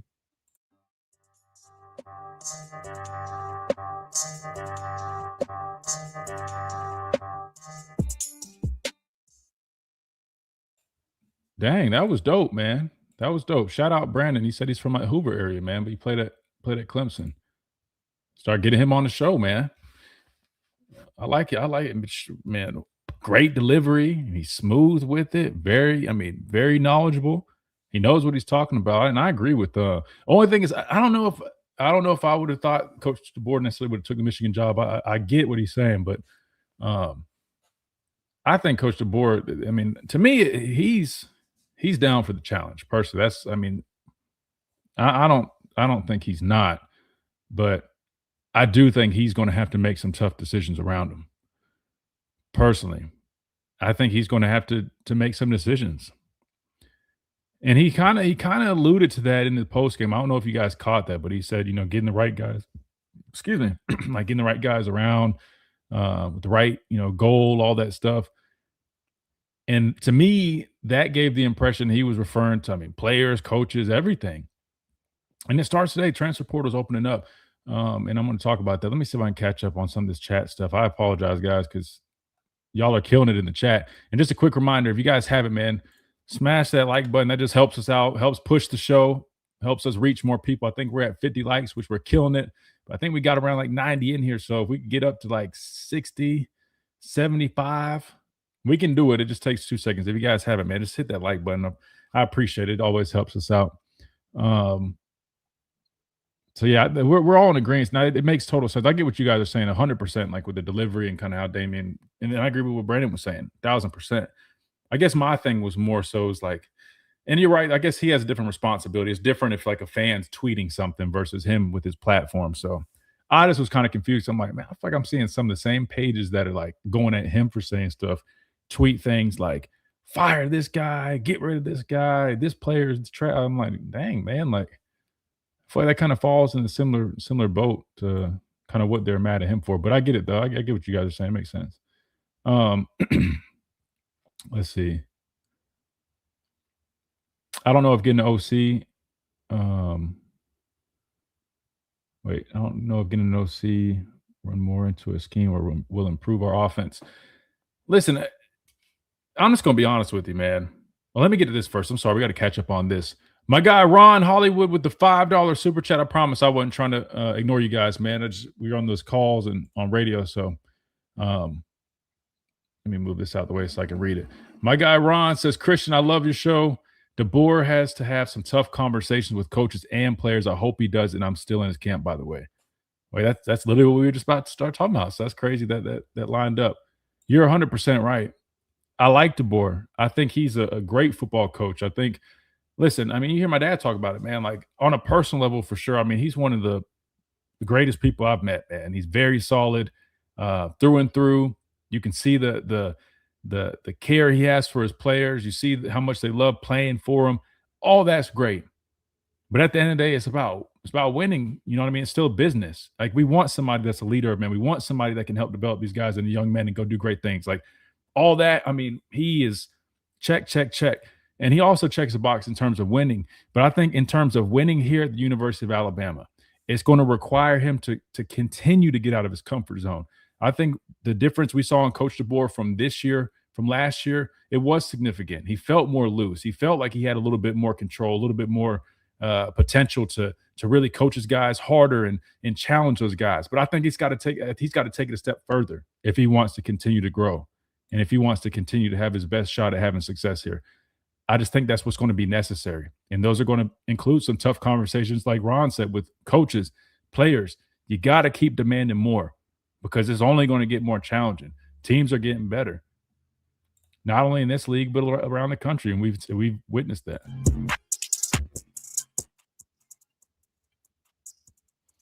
And welcome back to this Free Fall Friday edition of Miller's Edge, Tide 100.9, 1230 WTBC. I keep thinking it's a Monday, Chase. The schedule's all over the place. New Year's, the game yesterday. And how about this, Chase? I'm at the point, man, like it's just been such a whirlwind with the holidays and now this. We hadn't even really said this. Happy New Year to everybody. Matter of fact, our last show we did was New Year's Eve, right? Was it New Year's Eve? Yeah. New Year's Eve was our last show. We were rushing out the show. I didn't even get to say, I hope everybody has a happy New Year, all that stuff. I apologize. Happy New Year to everybody. I know, we're starting off on an interesting note, but it is what it is, man. We're going to keep on rolling and we're going to keep on keeping you guys up to date with everything. And, man, I just want to say, as we go into this new year, I'm excited about what we got planned here on the show. I got a lot of stuff I want to continue to work with. I know we're growing constantly, and I'm super excited. So I just want to tell you guys, seriously, thank you, because I didn't even get to say this last time. Thank y'all for a very exciting 2025. Definitely a little bit of a roller coaster for me personally, man. I mean, just being completely transparent with you guys. It's been a long year, but I'm really optimistic. 2026, man, both professionally, personally, all these things are going to be solid, not just for me, not just for us here on the Miller's Edge, but hopefully for you guys. And we're in this thing together, man. So I just want to tell you guys, thank y'all for all the support that you guys give us, because without you guys, it's not possible, seriously. And, this is something that, I started doing just a couple years ago, got done playing, and didn't really know exactly what I wanted to do. I mean, I've always been, into investing and finance, financial stuff like that, but stumbled across broadcast and radio. And this is coming from a person who used to hate public speaking, still not a big fan of it, but used to hate doing this kind of stuff. And now, man, I love it.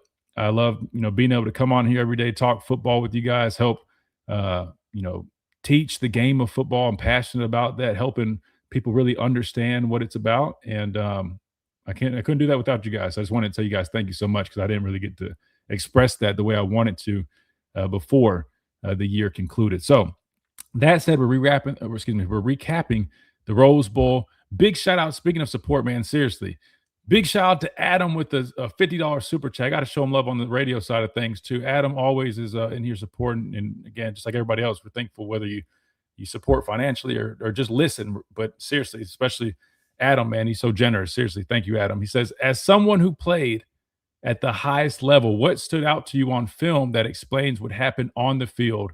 Things a typical fan like me wouldn't notice or fully appreciate.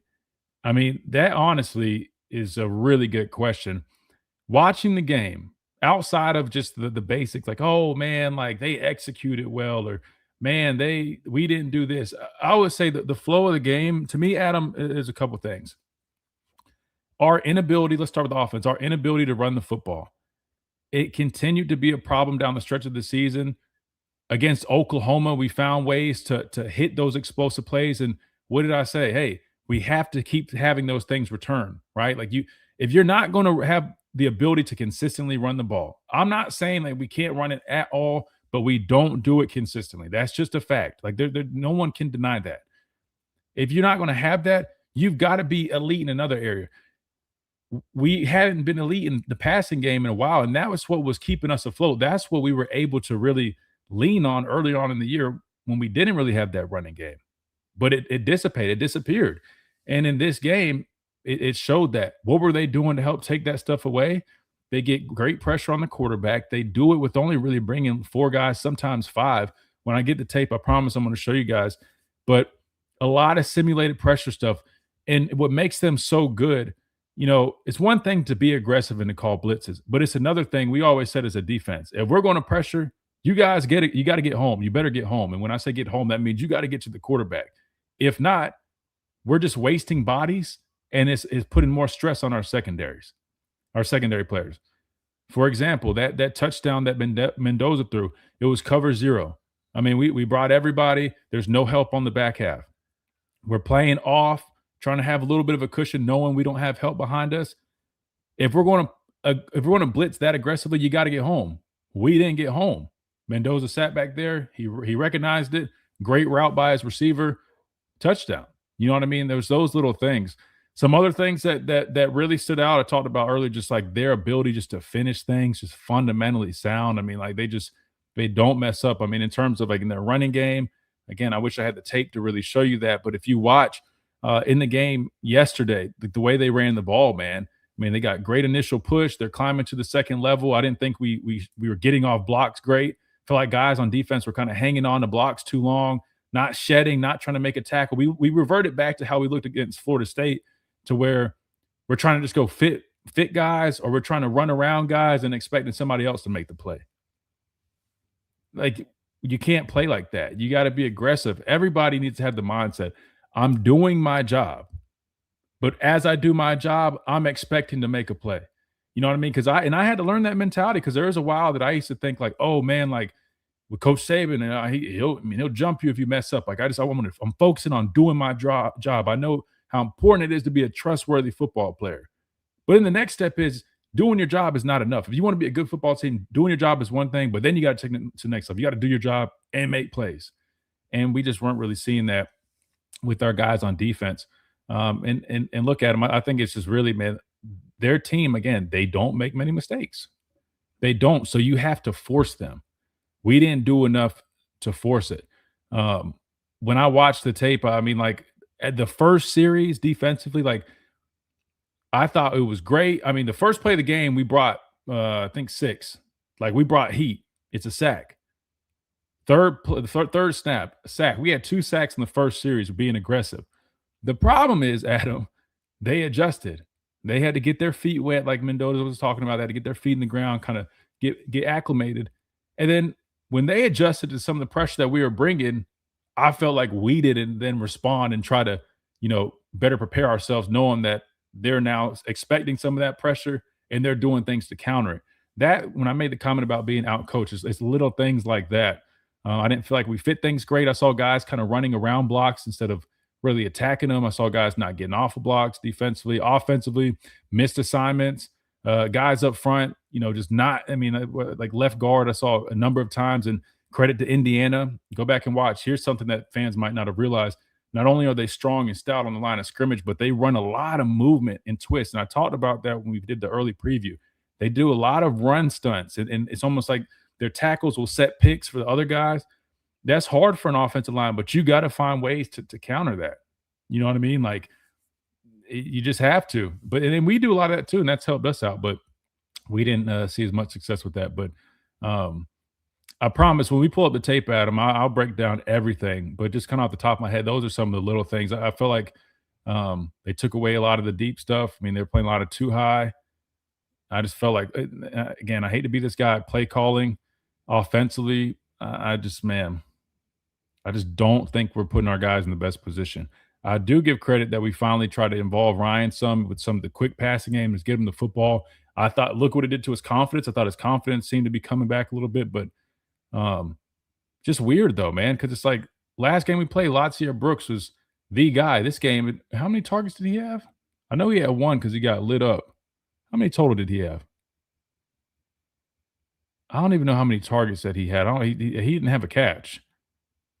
So, I mean, I'd imagine he only had, a few targets, but Jeremy Bernard, 4 receptions, 60 yards. Ryan, 6 for 53. And Quay was in there a little bit. But the stat really, I think this is, and this just says all you need to hear, Adam, and I'll just leave it. I'll finish the question on this.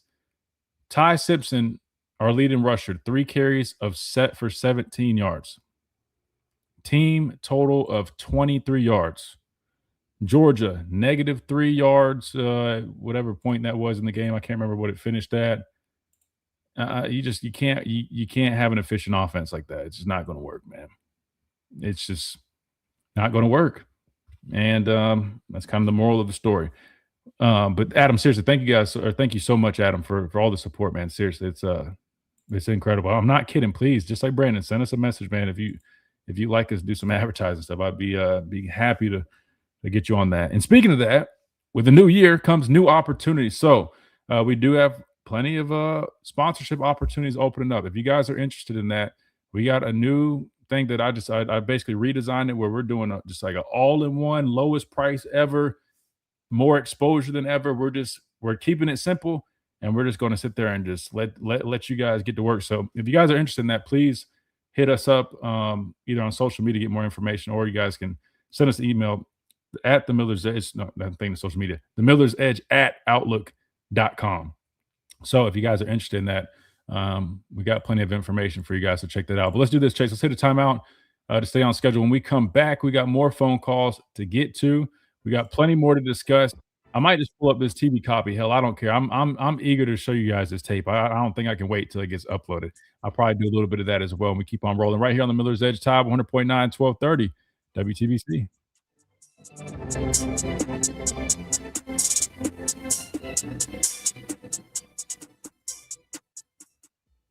The Tuscaloosa Thread News Update is brought to you by See, a lot of analysts say they didn't think Bama could make a championship run, but these reactions from certain people. Wait, where'd it go? Sorry. Wait, where is? Oh, not you. Tell me otherwise. Listen, no. Listen, if Alabama take the 3 quarters, I know I keep preaching on that, but take the 3 quarters that we saw in the Oklahoma game. If Alabama played like that on a consistent basis, because even like at the end of the game, I know we just had that one long run to Pop, and that was a big deal. But still, I mean, it just goes to show you, I mean, they're there. If Alabama played like that consistently, I do believe that we could make a run. However, the problem is, man, we just weren't getting that consistently. We just weren't. And if I'm being completely honest with you, man, I would urge you guys to go watch Indiana for sure, see how they play. Go watch a team like Oregon. Go watch a team like really a lot of these teams that are in the playoffs right now. I mean, Georgia, Ole Miss for sure as well. I mean, just go watch how those teams they play and compete. Miami. A lot of these teams have really good trench play. And we say this time and time again. You know, a lot of people get caught in the whole trap of, man, scoring points and getting these wide receivers. Listen, all that doesn't matter if you can't protect. All that doesn't matter if you can't run the football. And so to me, I think this team desperately needs to address the line of scrimmage on both sides. Defensive line, actually, there's some more to work with there. I mean, I look at London Simmons. I mean, he's got a bright future. I like him a lot. You're losing Tim Keenan, but I like 90. Really good football player, very physical with his hands. Got some rush ability. Pretty athletic for a bigger dude, but he can hold his own. I mean, he's a young kid too, so he's going to end up being a damn good football player. I feel good about a guy like him. But we need more depth. We need more guys on that interior defensive line, right? I want to see some real, true physical dudes up front that are heavy-handed, can stop the run. We're not worrying about, controlling the line of scrimmage, but then also have some juice getting after the quarterback. I know that's a lot to ask for. There's not a whole bunch of guys out there like that, but those are the guys that help you win. You look at Miami, look at the way Miami rushes the quarterback. I'm complimentary of Yonce, and he's really come along, and he had a good game yesterday. But even still, there's a lot more potential in him, and he's capable of it. But we got to get it out of him. Go watch how Bain, and I get it. Bain is a special dude. There's not many people like him. But even it was Esmery. What's the other guy on the other side? Let me show you an example of. Let me see. Hold on. Let me pull up our thing. Let me show you Bain rush. Again, this is rare. I mean, you don't see a bunch of this. But this guy is 275 pounds. For what it's worth, he's the same size, damn near, now slightly different builds the way they're constructed. But that's what LT Overton weighs, right? Look at the way this dude is bending. I mean, that's special, right? But just see, it's not even so much about that because not many people have that. It's more so the fact that he's hitting the edge. You know what I mean? You got to be aggressive. You got to be smart with it. Go watch his hand usage. I'll show you in a second. Hold on. We're coming back from break. I'll show you more clips of him.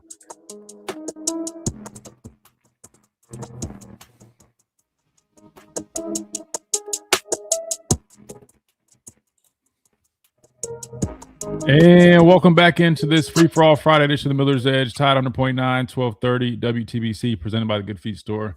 America's Arch Support Experts. Let's keep on rolling, man. 205-342-9904. I got some stuff I'm going to pull up on the stream, so if you guys want to check it out, man, just come join us at the Miller's Edge. Again, all we do is ask you hit that like button. If you guys are in here and you have it, man, just hit it real quick. Just tap it. It takes 2 seconds, and that's all we ask. And if you enjoy the content, you like football, you like learning about football, you like breakdowns, listen to the show, hit that subscribe button, man. That helps the show keep on going. All right, let's go back to the phone lines. Up next, we got, hold on, let me see the updated list because I know it's all over the place. We got Smitty up next. Smitty, welcome in. How's it going, Christian? Oh, man, it's going. Talk to me, Smitty. What do you think, man? I'm not even upset. The thing is, what fans got to do is breathe and understand losing brings clarity. Mm-hmm. Because sometimes if you keep winning, you say, hey, we keep winning. It's like the San Francisco 49ers thinking Jimmy Garoppolo was good because they won games. You remember that story years ago? But here's the thing. People could yell about Kalen DeBoer all they want. We talked about all these deficiencies, the run game, the offensive line, all this stuff, right? Drop pass in front of receivers. The defense wasn't always there. Still got 11 wins, won a playoff game on the road, and he just lost to the better team. Got whooped by the better team. We see preseason #1 Texas, coached by a guy Alabama fans will be salivating over to get and start, not make the playoffs. Clemson and Penn State, top 5 ranked. Where they at? We saw Florida and LSU quit the first chance they got. The team didn't quit. The coach got them as far as they could. To me, that's a sign of a good coach. And I know people look that fourth down call, that going for a fourth down, that make me mad. It was the call. But at the same time, the coaching staff's been telling you for 2 years with their actions what they thought is running back room. Jalen Milroe got the most carries for a reason. That same staff yesterday saw 240-pound Daniel Hill get tackled in open space by a cornerback. And so we're going to be like, hey, hand him the ball on fourth down. He got tackled by a corner in open space. And I think part of people can blame coaching all they want. There's a talent issue as well. And a lot of these players, like I said, upperclassmen, weren't brought in by their staff. But I still thought they played the best they could. They just ran up on the best team in the country right now. Hold on. So hold on, Smitty. Hold on. Let me stop. I want to let's take it one thing at a time. I ain't done yet, but give me a sec. Yeah, go ahead. All right. Well, hold on. Yeah, you know what? Let me just throw this in there because I do agree. I did put out the tweet that I did say. Listen, it is important to, and this is in line with what you're saying. It is important to acknowledge that yes, we ran into the best team in college football. I mean, they were ranked that bad though. They were ranked accordingly. at least. And I think we're seeing why they were ranked like that. We're seeing why they were able to beat Ohio State, and we're seeing why they were able to go on the road and beat that Oregon team that looked damn good against Texas Tech by 10 points on the road. And so again, I kept throwing that out there, and there's some of our fans that were trying to say, "Oh, you're overhyping Indiana. They haven't played anybody there."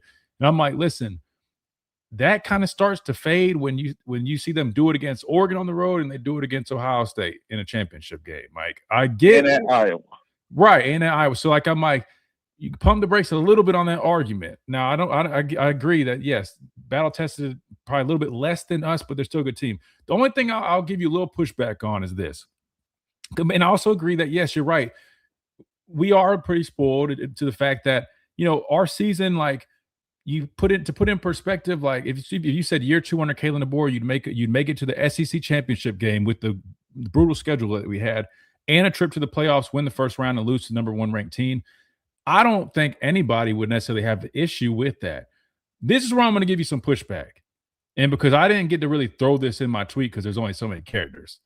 The issue for me is the same issue that I've had with majority of the losses that we've seen under Kalen DeBoer.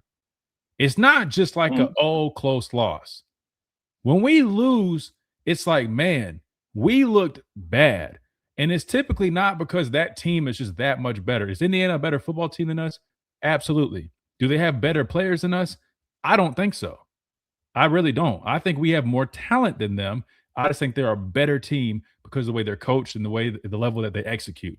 That said, that is my major concern. Again, I'm rocking with Coach DeBoer. I like Coach DeBoer a lot. I think he's a great coach, but I think he's got to find a way to continue to get himself out of his comfort zone, like we saw him from year 1 to year 2, and have some difficult conversations to demand even more out of his players, out of his coaches. I'm sorry, but to lose the way we lost yesterday on that stage, whether Indiana is a better team or not, I hate to say it, man. It's just not really acceptable to lose how we lost to Georgia SEC championship. A lot of people were saying, "Oh, well, no one's acknowledging the injuries," and I said, I acknowledge it, but not nearly as much as everybody else because they had guys beat up too. And it wasn't more so because we had people missing. To me, we lost that Georgia game because it looked like we weren't prepared as well as we should have been. Looking at the game yesterday, we got out-schemed and out-coached. They had good players and really high execution, but that comes from great coaching. We have to get more out of our players. I don't like when people make it seem like, oh, well, he doesn't have all his guys. Well, how many of all his damn guys do you necessarily need? I mean, it's not like Coach Saban was recruiting bad players. Like, I get it. It might not be the best fit for his scheme, and I agree. I am being patient on that part because I do want to see, hey, year 3, he'll have a lot more of his players in here. We'll see how that looks. But I don't like it when it seems like, and I'm not saying you're doing it, but I'm like, we can't make it seem like he's Cignetti that took over Indiana. The players that were left behind from Coach Saban were damn good football players. Might not have been necessarily the ones he recruited, but I mean, who wouldn't want a roster with all that talent? Like, come on. I'll tell you one thing is, right, the one thing with execution, and I tell people this, now their running backs are better than ours. I don't care what anybody says. But, I don't care about your star rating. But I'm sorry. No, you're talking about Indiana? Yeah. Yeah, I agree with you. Them boys them boys play hard. They hit the hole. They got great vision. They're tough. Yeah. And run block and pass block. Because first play that Ty had to spin around. And Jam Miller, everybody was off his line. I love watching the Skycast. Jam Miller, the guy was looking right at Jam, and Jam just went the other way. And I'm like, that's execution. And Jam's been on campus 5 years. Wait, hold on. I know what you're talking about. No, wait. You can't immediately blame Jam, and I'll tell you why. Because we don't know. No, listen. You also had a left tackle that didn't block anybody on the play. So number one, what are you used to that? Well, I'm just going to say. So listen, and I'm not sure exactly what protection they went there, but to me there was a bust in protection. I don't think it's immediately on Jam because typically if you watch backs and protection, normally if they're on the left side, they're going to normally scan across. They work across. You get what I'm saying? And normally if they want that guy to, they'll flip the back. I think there was an issue with protection. It could have ended up being on him, but it's not always natural for the back. He normally goes across. Typically, if you pay attention to it, like I said, it might not have been on him. I hate that he's getting thrown through the mud without us having a guarantee. It could be him, but I also know there's a good chance that it probably wasn't his fault. But I'll tell you this, though. One thing, right? I think people, they love to, well, Coach Signetti, he's Saban-esque. Guys, they're sounding like the same Bama fans and media that spent 20-plus years trying to find the next Coach Bear Bryant. He is, because let's be real. If Greg Burns said last year, hey, Alabama hired former James Madison coach Kurt Signetti, everybody would have pitched a fit. You know, let's just be real. They weren't going for that. He would not have had the same expectations, and he would have had crazy expectations, crazy pressure, and none of these Bama fans be hyped up. He brought a bunch of James Madison players with him. Let's just be real here. So we'll keep that all the way a buck with that one. But there ain't no more Nick Saban. There's no more Coach Bryant, no more Urban Myers. Nick Saban wasn't Nick Saban in 2022 because the game changed. Let's be real. I remember you and your daddy or other podcasts was saying in 2021, 2022, 2023 saying, where the dogs at? Where the Rolando McClains? Where are these people at? This been a problem for years. I remember at Tennessee, they got a 52. The players talking about had anxiety, and Nick Saban was like, man, why they hype? Why they bouncing around? And I think you may have to just bring in some guys and pay the money for it. I think the clarity part is right. And I will pull my Damian Harris and give my victory lap on Ryan Grubb, because I told you guys, because I watch a lot of West Coast NFL football, because living here, that the Seahawks fired this guy in 1 year for a reason in the NFL. And you're starting to see it. But everybody wanted to blame Nick Sheridan last year. And I always said, give him another year. And now people are mad at Ryan Grubb. The same folks who thought this guy was a magic elixir. They thought Ryan Grubb could turn water into wine, and now they mad at him. I just think, like, with this team, they going to have to go in this offseason. Spend money on front seven. Spend money on offensive line. I don't care about Cam. I know they're not getting Cam Cole, not paying the money. But I don't care about spending money on a bunch of receivers. You got to spend money in these trenches. And if I'm DeBoer, every coach, and I think Womack did a good job this year. I think he improved over the season. I think a lot of these other coaches, you got to have tough conversations. You may have to let people go or move them around. Hey, you had a tough conversation with Nick Sheridan, and I didn't think he was that bad. You got to have tough conversations with other people. And one thing I got to bring up also, I've been tough on Ty Simpson. I know he was running around for his life. Fernando Mendoza was getting his clock clean early on too, but he didn't shake. And I say sometimes you were talking about that Ty fumble. There were times when Mendoza scrambled, but you know what he did, Christian? He went down. And I think sometimes when the plays, there were times, because I think Ty does see ghosts. And because there were times he ran out of good pockets in the pressure. And there was a play I saw where Hershey did a good job with, and I saw the Skycast, where if he had stacked another tick, the receiver was coming open. But he was seeing ghost.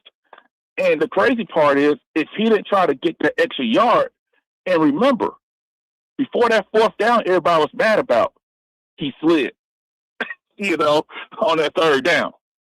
So sometimes, but I still thought they might have been better off punting that ball on that fourth down because it's still 3-0. But at the end of the day, I know your music's on. I think with all the circumstances, they had a good year. But they got to start getting blown out. And and that's just my thing there. But hey, Christian, you have a good one, man. Keep up the great work. You guys have a happy new year out there. Smitty, you know what's crazy? Can you hear me all right? Is he still there? Chase, can you hear me?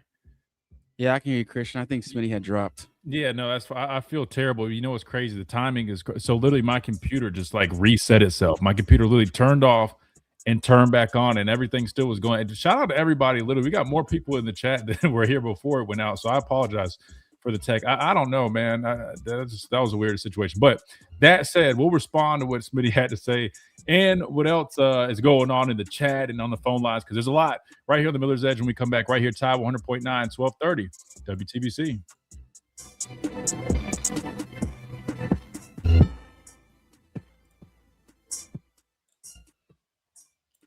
Whether you're a working professional. Man, that was weird, guys. When I tell you my whole thing froze and then just came back on and everything was like it was like nothing happened. That was really weird.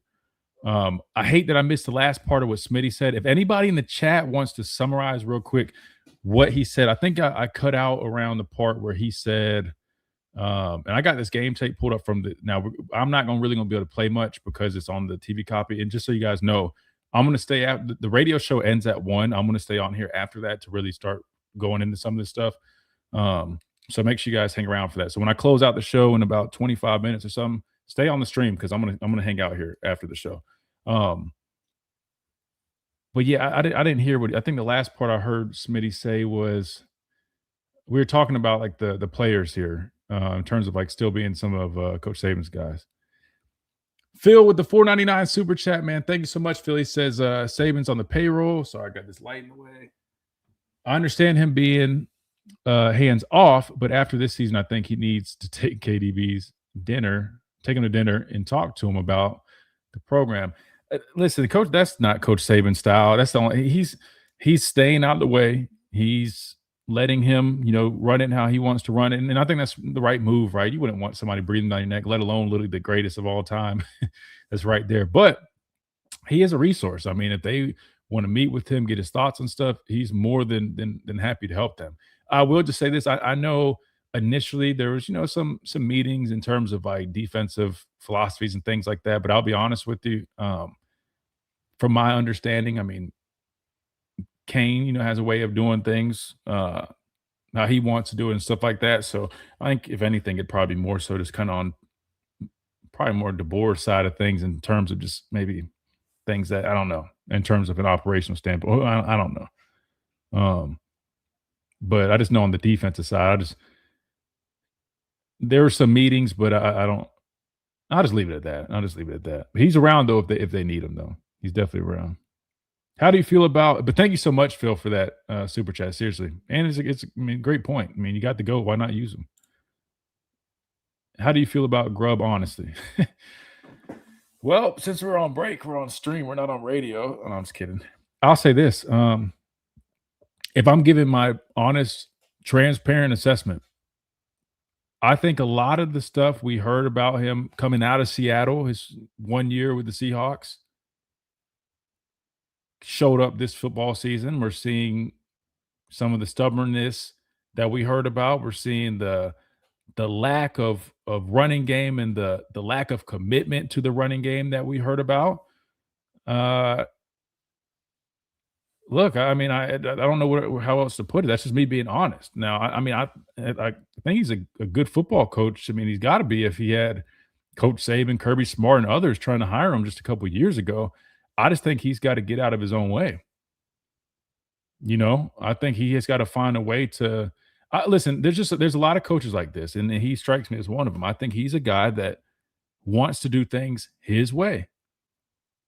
And what makes the best coaches the best is when they're able to say, hey, this is my system. This is how we typically do things, but this is my personnel. This is what I'm working with.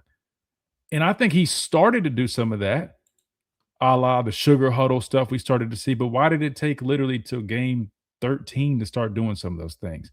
Why did it take till game 14 to start, trying to get Ryan Williams the football in those, short intermediate passing game, just letting them work? What you get what I'm saying? Like, and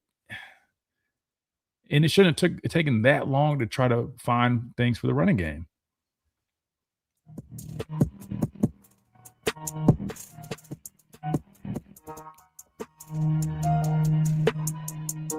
And welcome back into this Free For All Friday edition of Miller's Edge, Tide 100.9, 1230 WTBC, presented by the Good Feet Store, America's Arch Support Experts. All right, let's keep on rolling. Let's see if George from Macon's back on with us. George, you with us? Yeah, how you doing there, Christian? Hey, George. Sorry, we got disconnected earlier. How's everything, man? It's been a while. Oh, it has been a while. Everything's going pretty good except for the game. And a couple of points I wanted to make. Now, everybody, you're not, but everybody's saying with the scheme, they're more fundamentally sound, da-da-da, da-da-da. But my problem is the lack of effort. I mean, there is no excuse for having a lack of effort. And when I saw that game, all I saw was a lack of effort.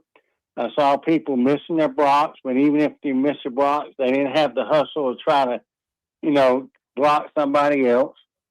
And that's just something that I can't live with. I mean, like you made a point, every time we lose, it's a horrible loss, but also looks like we aren't trying.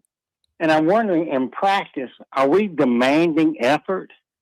I mean, normally if you demand something enough, people will come around. But in our practices, are we demanding them to show effort and also good fundamentals, which is something we didn't have any of?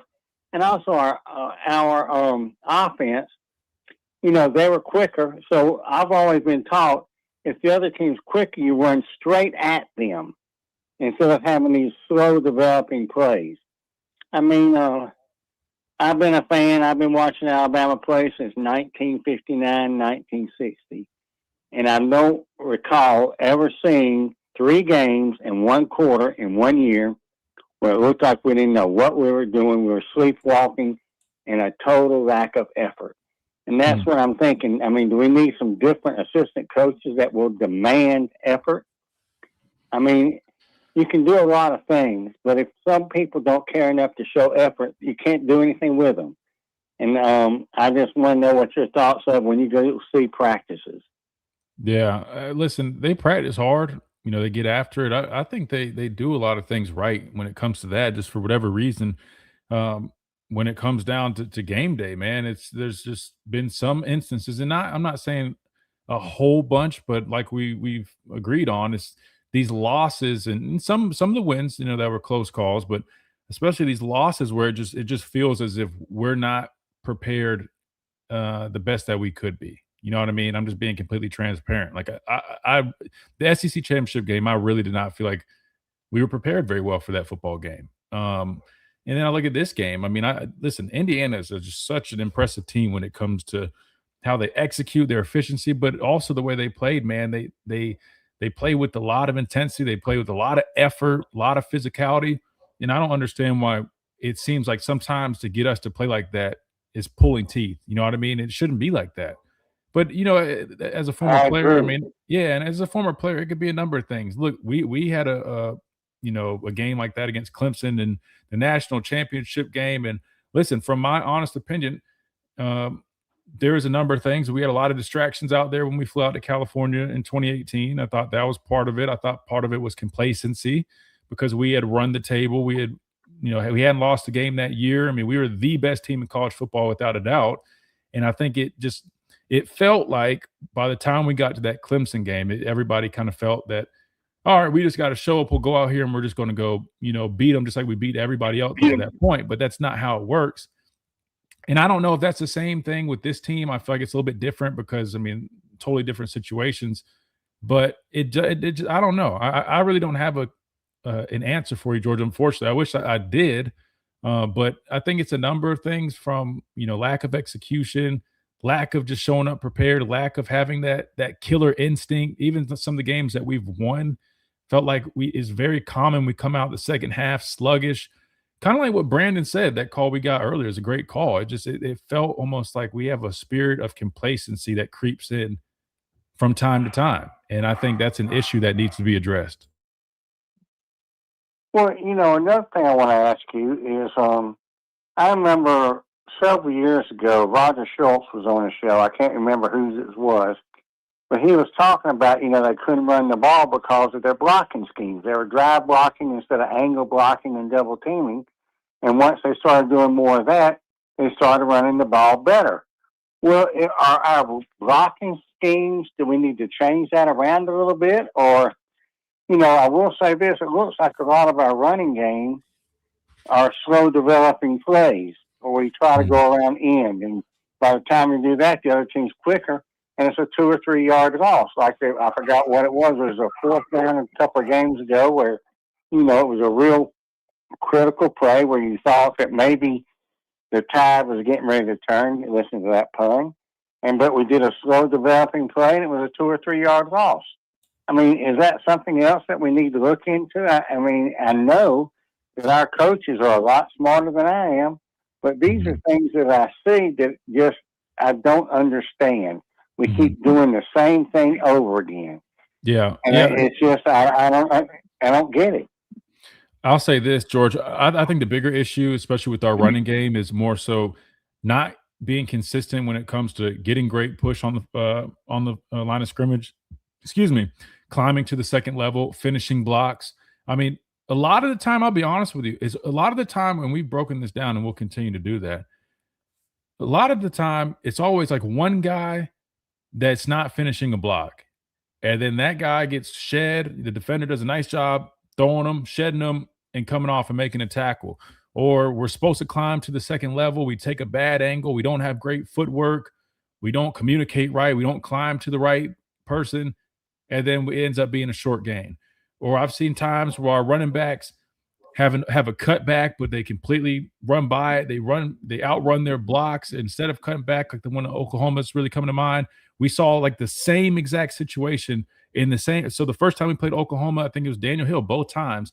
He had a lead blocker. The first time he had an open cutback and it would have been an explosive play. He didn't take it. He ran straight into a corner that was coming in run support. Second time around, he took the cutback. It was an explosive play. And those little details are what changes plays from 1, 2, 3, maybe 3-yard carries to explosive 10-plus yard carries. But we're not doing that. We're not putting it all together. So I'll be honest with you. I don't think it's so much schematic in terms of the issue with the running game. I think it's more of an execution piece, which, yes, most of that typically falls on the players, but it also is the job of the coaches to diagnose why are we not executing, and we need to find ways to do it. It would be different if we weren't at the University of Alabama and we were at a different school and you just had to say, hey, we just don't have anybody that can get the job done. I just have a hard time believing that. I know we might not have the best offensive line. Yeah, I know we might not have the best offensive. That's why, again, you got to be careful when sites like PFF and all these sites, again, no disrespect to them, but they're analytics guys. You know what I mean? I don't know how much experience or what their reputation or where it comes from, but they're numbers. If you watch the tape, that's why we said early on in the season before, it was no disrespect, but I never saw us having the number one offensive line in the country. I don't know how they came up with that. And that's why I just am careful with some of those numbers. But that being said, we still have good players. And that's why, for me, that falls on the coaches, whether it's offensive line coach, run game coordinator, offensive coordinator. There's no way you're telling me the University of Alabama, with as much talent as the guys that we recruit and all the resources that we have, that on the last half of the season, we averaged like 40 yards in rushing. And I get we didn't run the ball a whole bunch. That was like 20 carries or less, and that plays a part.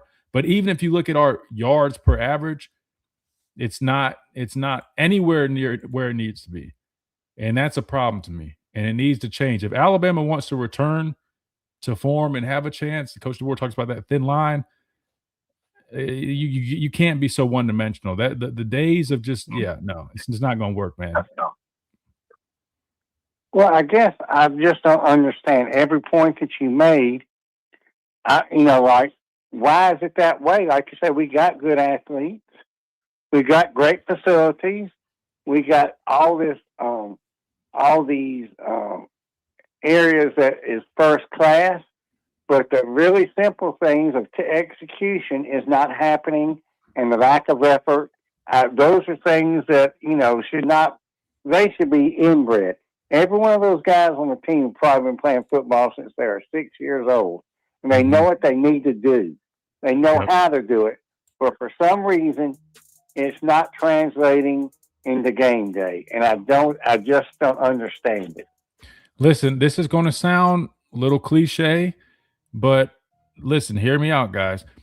When you hear former players, that voice some frustrations, or they talk about things sometimes, and it seems like they're just this is what I've tried to explain. And to Brandon's point, and I appreciate it, maybe I just do a little bit better job of communicating or delivering it. But when guys, we're bringing up things like mouthpieces and stuff, that's why I tried to be the voice of reason and say, guys, the point is not the mouthpiece. It's not the color of the mouthpiece. It's the message behind it. It's the discipline. Right. Discipline doesn't just start when you get on the football field. It starts well before that. Discipline starts with how you wake up in the morning. Discipline starts with the decision to make your bed in the morning. Discipline starts with, instead of leaving a dish here, I'm going to take the time and effort to wash it or do the things I'm supposed to do. Discipline starts with showing up on time. Discipline starts with wearing the right attire, having all the proper pads and hands behind the line and not on the line. It sounds cliche, and I'm not saying they're falling short in those areas. I can't speak on. I'm not around them all the time like that. However, when I watch Indiana, I would not be shocked if you went and studied them in terms of how they do every little detail. I guarantee you there's some type of correlation, because that's how it was for us. Were we perfect? Absolutely not. But that's why you hear a lot of former players speak like that, because that was the whole message behind it. It wasn't to just be annoying. Coach Saban didn't say those things to get on our nerves or to be a helicopter coach or to be tedious. It was because the true reason behind all the little details was so when we went out on the field and we played these games, we didn't have to worry about one guy not finishing a block, one guy just not being in his hole, not fitting it correctly, not doing his assignment. And so to me, I would continue to address that, because to me, Indiana set the tone with that. I mean, in terms of discipline and execution, that was one of that to me looked like Alabama when it was at its prime in terms of doing all those little things correctly, Right. weighing on your opponent. And I'm sorry, but they made us quit. By the second half, our defense, we looked like our whole team was kind of just throwing in the towel. So Oh, I agree, and that's what is really frustrating. I don't understand it. Granted, little things are very, very important because it's self-discipline. How are you going to discipline yourself? It's so important. And apparently, I don't, like I say, lack of effort, and I can somewhat understand a little bit of lack of execution, but the part that I don't understand about lack of execution, apparently we aren't doing it in practice. Because if you practice it enough, like Coach Saban would say, practice till you get it right. You practice till you can't get it wrong. You know what I'm saying? I like that. And it just seems like we are, dropping the ball somewhere. And I just know that you go to a lot of practices, and I'm wondering if you're seeing things being done the right way, or if you are seeing it done the right way, how come it's not carrying over to a game? It's a great question, and we'll see if they can find an answer for it this offseason. George, I appreciate it, man. Great to hear from you. I appreciate you being patient, and it's been a while, but glad all is well, and I hope you have a great start to the new year. You too, my friend. Have a good one. Yes, sir. Thank you. You too. All right, good deal. We got to hit one last time out. We come back. We wrap things up on the radio side, but again, if you're on the stream, don't go anywhere. We're hanging out right here. We got plenty more to talk about, discuss, and to watch. We got some tape pulled up. We'll do that right here on the Miller's Edge, Tide 100.9, 1230 WTBC.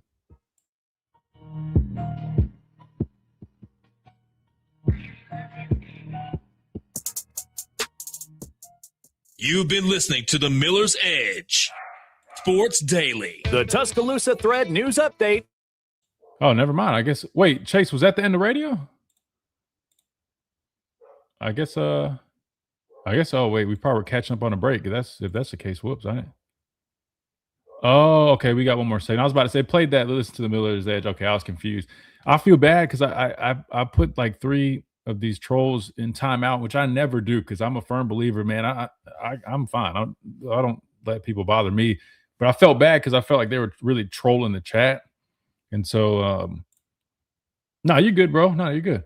Yeah, I hate doing that, guys. But the crazy thing is, what's annoying to me is these people come in here trolling it, and if they just listen for 5 minutes, they would understand. I've complimented. That's why I know they're not talking to me. They're just trying to troll Alabama fans in general. But I'm like, bro, we're literally talking so highly of their team and literally saying like they're a great example of doing things the right way in terms of discipline and effort and all those things, all the little details. So I'm like, why you don't come in here doing all that, man? We're showing you guys love, man. Wrong place. Y'all just showing y'all's ass, and that you really didn't even think you should be in this position. That's really what they're kind of making themselves look like, man. Just rock with y'all's team, man. Don't be doing all that nonsense. Hell, a lot of people were choosing y'all to win the game. That's why I don't understand why they're acting like assholes. It's weird. But like I said, I don't get into it with fans like that. Anyway, first couple of plays, man. Like, here's the first play of the game.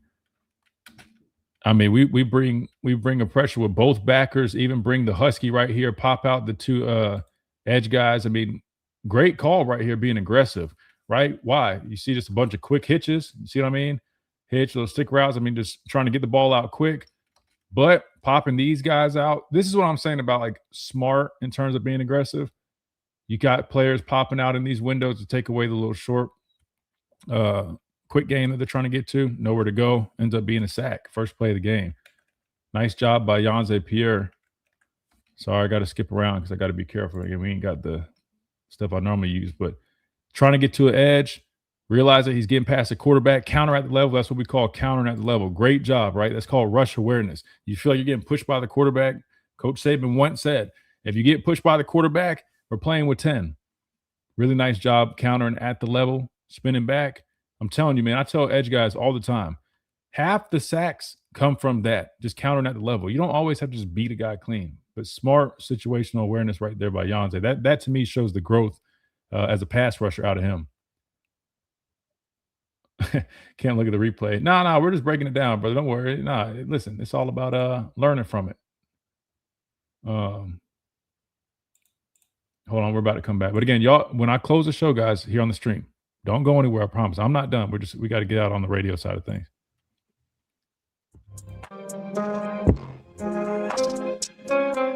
And welcome back into this Free for All Friday edition. Real quick, I know we barely got any time, but I want to squeeze in a couple things. I apologize, guys. Let's try to get 2 calls in if we can. We got like 3 minutes or so, if that. Not even, probably 2. So let's see if we can get Tony on for about a minute or so. Tony, welcome in. Hey, man, just tell you, it's a great show. You're doing a great job, just like the guy from D.C. said. It was a fantastic call. Tell your Thank pop, you so much. Happy New Year. And one thing you brought up about that sports therapist, I think that's a good idea as far as maybe some people's heads not in the right spot. But anyway, thank you. Great show, and I'll talk to you. Yeah, I was. Please call tomorrow. Oh wait, tomorrow's Saturday. What am I talking about? I keep thinking it's a Monday, guys. I keep thinking tomorrow's. I'll say this to answer your question, Tony, about the sports psychologist thing. So we do have one, Brett McCabe. And matter of fact, he's from the Hoover area or Birmingham area as well, who does a great job. He works with all the guys. Now he's not like full time necessarily where he's at the program or excuse me at the facility every day, but more like he'll be up there like once a week, and he works with I think all the student athletes. But he does a phenomenal job. So they do have somebody in that role, and which is really good. But listen, I think you got to have. This is what I think it is personally. I think Coach DeBoer just can continue to show growth of getting out of his comfort zone and really demanding it. You know, I hate to say like this, but something that Damian was kind of talking about is like putting that stamp on it. Like, this is our standard. This is how we're going to do that, whether it's from the coaches, the players. I think the more he continues to lean into that, I'm not saying be something he's not, but the jump I saw him have from year 1 to year 2 was significant. I thought it definitely helped out a lot, but I think we need to lean into that a little bit more, because I think that's what it's going to take, because we've got to find a way, just like we talked about with George, to put these things together. We've got too much talent, too many resources to not be able to figure out these little details. You know what I mean? Like we're talking about running the football. Yeah, that's a basic fundamental of the game of football. You know what I mean? And it boils down to the little details. And just for some reason, we're not getting the output that we need. So I think that it's like you said, follow the process and the results will come. If you don't follow the process, you won't get the results. 100%. Yeah. And that's why, like Brandon said, man, I mean, literally can't be scoreboard oriented, can't be worried about results, man. It's all about one little thing at a time, one detail, one snap, one quarter, one half. It doesn't matter, man. And I think once we lean into that a little bit more, I think we'll be okay. But we got a whole off season. We'll address it. We'll talk about it. And hopefully that's what they're doing over there. I know it is, but we'll keep you guys filled in. But I'm sorry, Tony, that it was short, man. It's just been one of those shows. There's been so much going on, but I appreciate you calling, man. Hope we can talk next week. All right, buddy. Take care. Thank you. Yes, sir. You too, brother. Dang, man, I feel bad. If you guys are still hanging, man, you got Wyatt coming up next. I'm sure he'd be glad to take y'all's calls. He might be traveling. I don't know what his schedule is, but I do want to say thank you guys so much. Again, we're just closing out on the radio side of things. We're going to hang out on the stream. So if any of our listeners want to come hang out real quick, I'm going to talk a little bit more about it, pull up some of this tape and break it down right here on the Miller's Edge. I hope you guys have a great weekend. Continue to have a great start to your new year. And I promise the season is done, but we're not. We're just getting started here on the Miller's Edge. We're going to be talking about football, all sports, all off season, getting you guys ready. And we're going to stay up to date with the portal, news, spring ball, draft, all that stuff. So make sure you guys are locked in with us right here on the Miller's Edge, Tide 100.9, 1230, WTBC.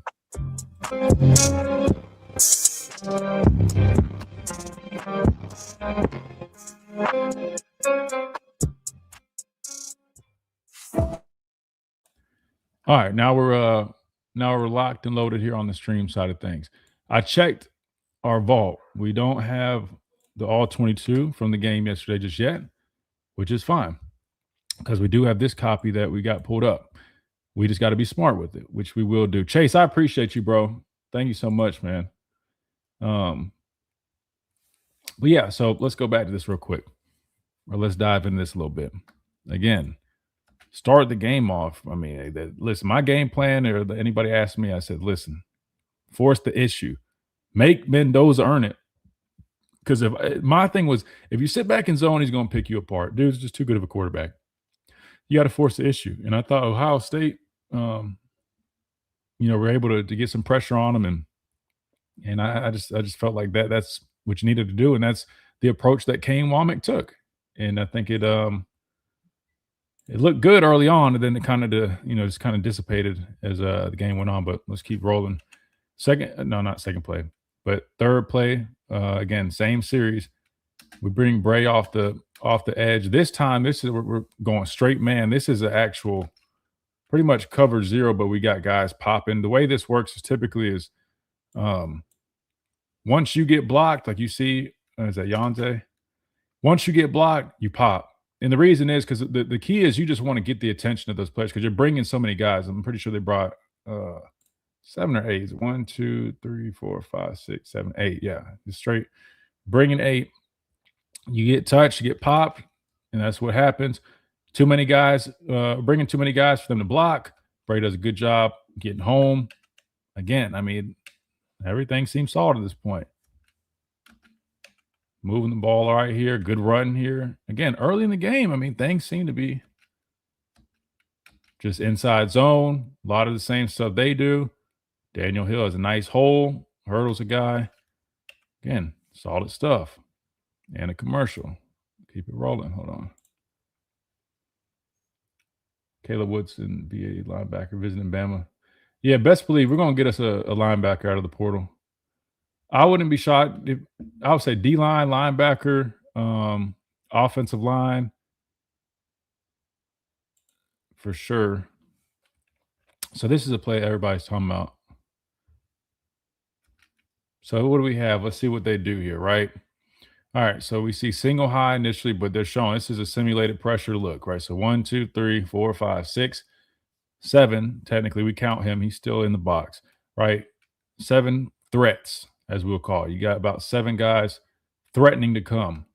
What ends up happening? 1, 2, 3, 4. This is a simulated pressure, right? Again, simulated pressure means they're showing more than they actually bring. They only bring like 4 guys, but they're showing as if they're bringing a lot. They're bringing 6, 7 guys.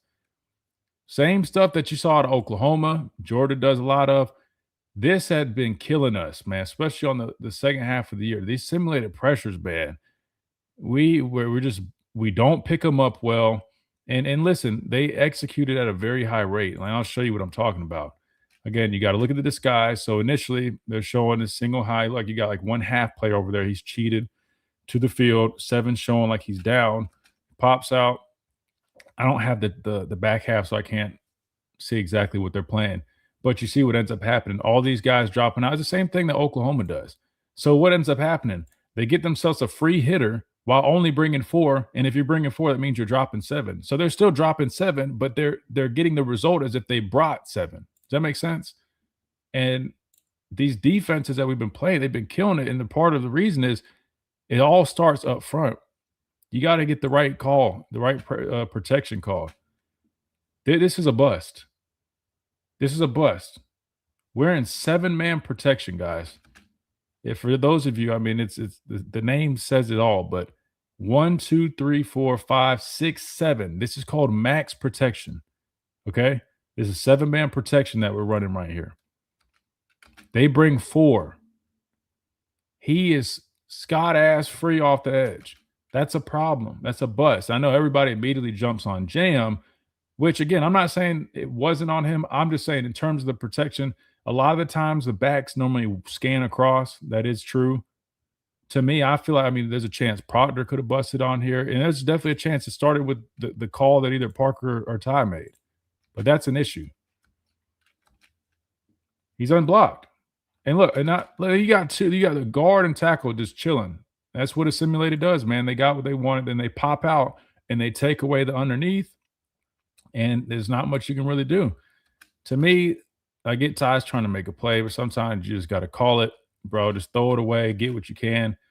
We try to force this. Luckily, it wasn't a pick, but at the end of the day, even if it was, that's like an arm punt. It wasn't the end of the world, so I get it. If they do pick it off, hell, they start, at the 5-yard line. Great job by Ryan Williams becoming a DB right there, getting it out. But again, great call by them, and it starts with how they line up, right? Just like when we did the breakdown, the pick 6 against Oklahoma, right? They screw up our protection. They pop out. They only bring 4. They're dropping 7. Nowhere to go with the ball. So it's a win for Indiana on that play. Let's keep it rolling. Sorry, guys. Remember, I got to skip around because this is not the typical tape that we use. So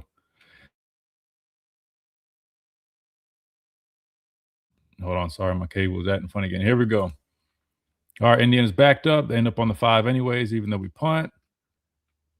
Looks like just duo.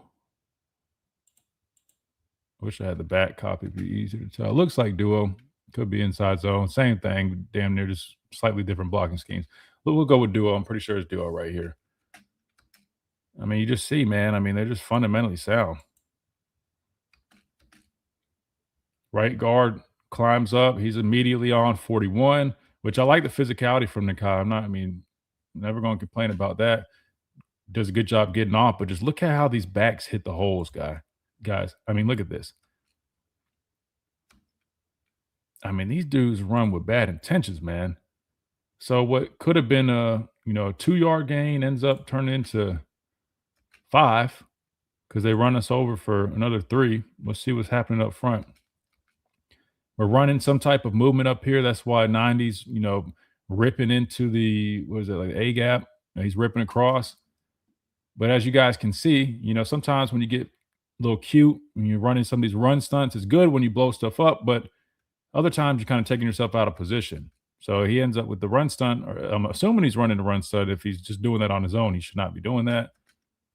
I'm assuming that is a stunt, though, because you see how 16's cheating in here real aggressively. Open it up, boom. They fall forward, 5-6 yard gain. Maybe just, it ended up being a 6-yard game.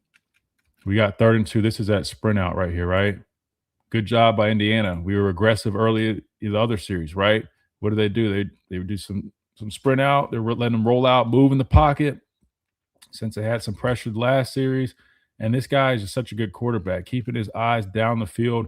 Literally, receiver does a nice job just finding that open window. Perfect throw. And you can't really see right here, but on the other copy, you can see, man, he puts it literally right on that inside arm of his receiver that way. Because Zabian's in, he's right there in good position to try to make a play on him. But a perfect throw that's accurate enough to be only where his receiver really can catch it. They convert. You know what I mean? So again, that's just really good execution on their part. You just got to give them credit. 2nd and 9. We're trying to bring pressure here. We bring Bray. Let me see what's on the back half. Looks like we're playing. God, I need the other angle. Well, they're max protecting, so they only got 3 guys releasing. And I'm trying to see what Sab's doing. This is where he gets beat, I think. They end up hitting this guy. Oh, no, that's Zabian. Sorry. But let me see if they show a replay. I got to see this back angle. I don't think they show it. Anyways, this is what I was talking about though, about them just having an answer. I mean, if you're going to be aggressive, man, you got to get home. And so we elect to bring pressure. Again, they get just enough separation, man. I thought they kind of picked on Xavier Brown like in that first half, which is kind of crazy to me because I'm like, damn, like he's our best corner, and they're going at him. But again, these receivers run great routes. They make great catches, and the quarterback puts it in a great spot. Boom, perfect ball. Gets the foot inside. And see, this is what I'm talking about. We kind of started reverting back to some of those things we saw against, Florida State and earlier in the year with this defense, man. We're nickel right here. They're in 11 personnel. That's a receiver at the top. The tight end down here, but so we're in nickel, which is normal. Similar kind of path that we saw there. We're slant inside. They're running split zone. Again, I told you guys, split zone, inside zone, a little duo. It's not very complicated, but look at this. I mean, look at that wall he's got. I mean, it's running through arm tackles, right? I mean, Deontay's got a chance. I mean, Deontay's got a chance to square him up and make it a short game, but these guys just, man, they hit the hole and they run hard. You know what I mean? Like, you can't really, I mean, we're in position. We got a free hitter. It's what you want. But then dudes are tough, man. Runs through 2 tackles and then fighting. You know what I mean? Like, that's just not a good sight. And you know what I mean? Like, you don't want to see that. That gives these guys juice. That gives these guys momentum. You like that. That's what my dad was saying. Like, set the tone.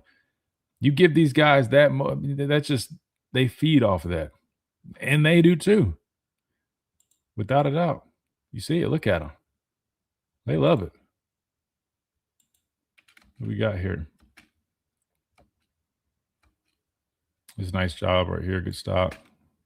But then again, I mean, we're selling the house to get it, but I mean, we're literally bringing, this is a zero blitz, 3rd and 9, but it's a great stop though. We forced them to take the field goal right there. That's big. I mean, I know we had to we had to sell the house to get it, but it worked. Great call.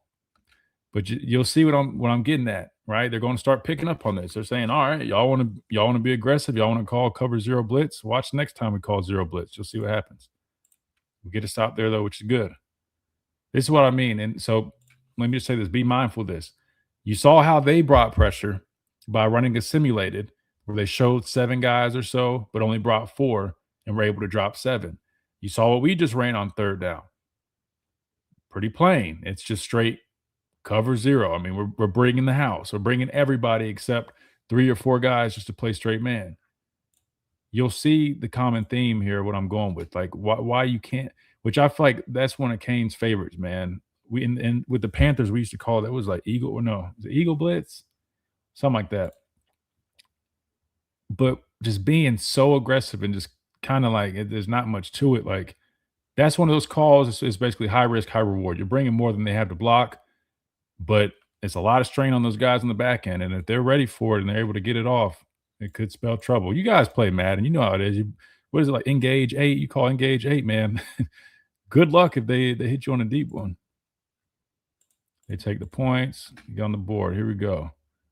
3rd and 8. This is what leads to a 4th down call. Some people thought it was a bad spot. I'll skip through this though, just because I don't want to get the thing. I guess they considered him giving himself up before the 1st down. I mean, I think that's probably the right call, maybe. I don't know. From that angle, it looks like the right call. Some people wondered if that was targeting. I thought that guy hit his receiver first. And here's the infamous 4th and 1. All right. I don't understand, man.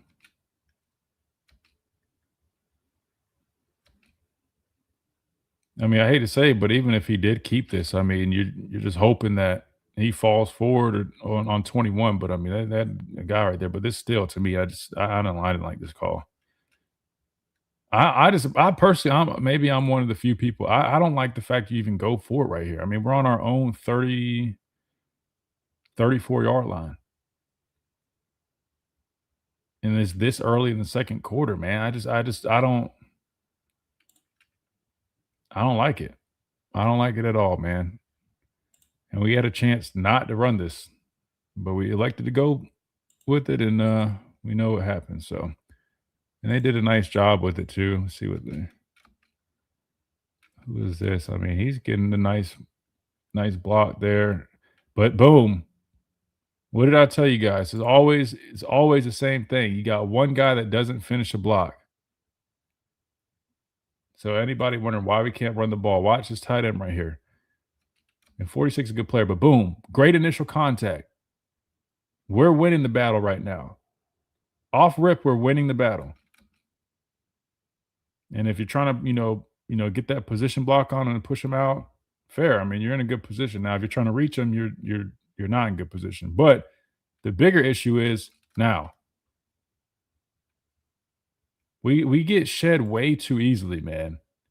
We get shed way too easily. The dude just sheds us. He tosses us like a cigarette butt, and it's done with right there. Nowhere to go. If that one guy finishes this block, it's a conversion. But because one guy who initially was right, couldn't finish, we take the L. You guys seeing the common theme what I'm talking about? It's all like this is like what it's always one guy. But that's what makes football a beautiful game. When they say it's a game of inches, man, it really is. And in this psycho, I mean, he's an interesting dude, man. It's like they're circling here, but this is the problem. So you can see it from this angle. Like right here, imagine, and that's why I almost wonder if he was supposed to reach him, which a reach block just means he's trying to hit that outside shoulder and basically pin him inside. I'm not 100% sure.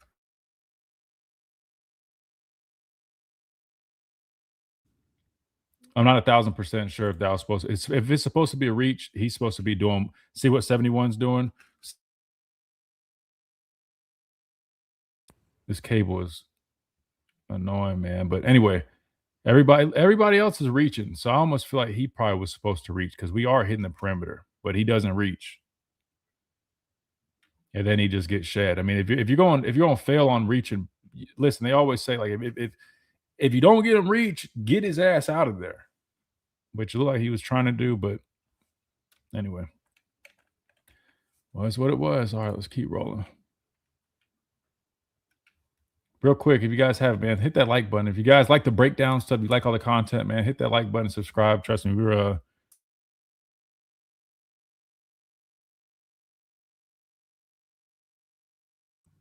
we'll be doing it all off season, so don't worry. We won't be doing a lot of breakdown stuff. See what happened here. Oh gosh. Here's an issue. So we're in this package where we have our wolf as like a rover, right? I remember watching this and this drives me nuts. Simple, looks like maybe duo. But this is what bothers me. Like instead of just going an even front, just 4 down, we're being cute. We got this guy in that rover kind of deal. He's like 2 yards off the ball, kind of reading it. I mean, nice job jacking him up, but because he's over here, who is filling this hole right here?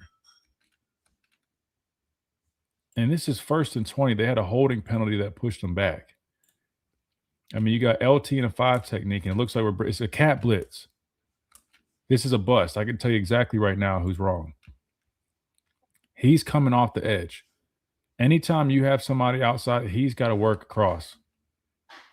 Unless he's supposed to be inside. One of these guys is supposed to be in this B gap.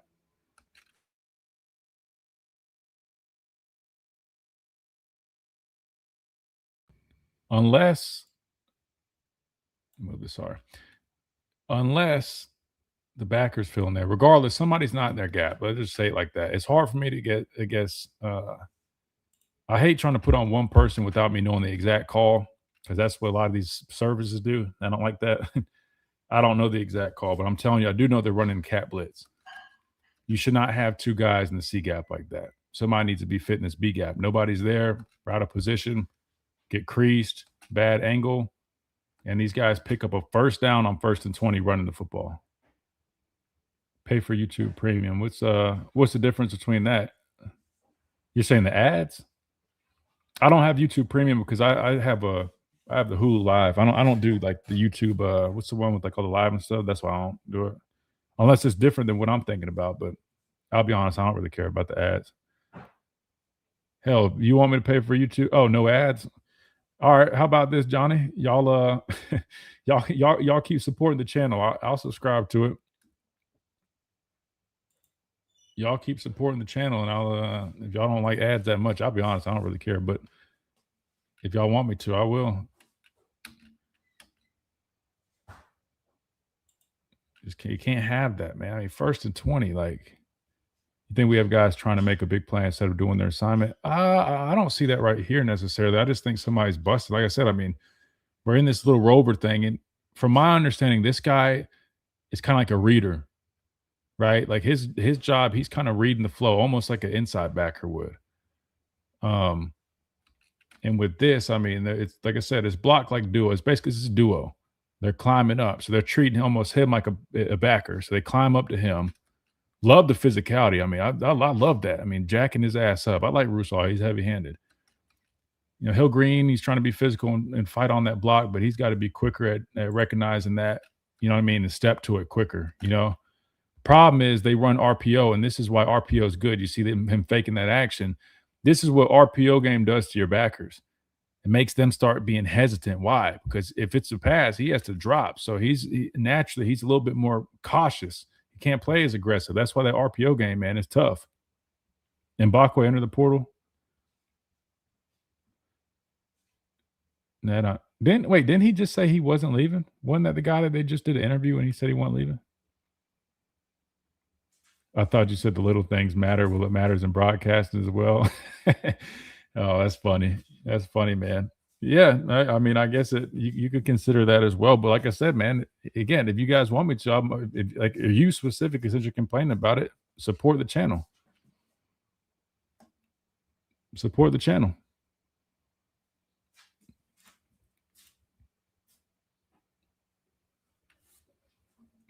All right, let's see. Is the like button working? I think it's probably froze up on your end. We'll see where we're at.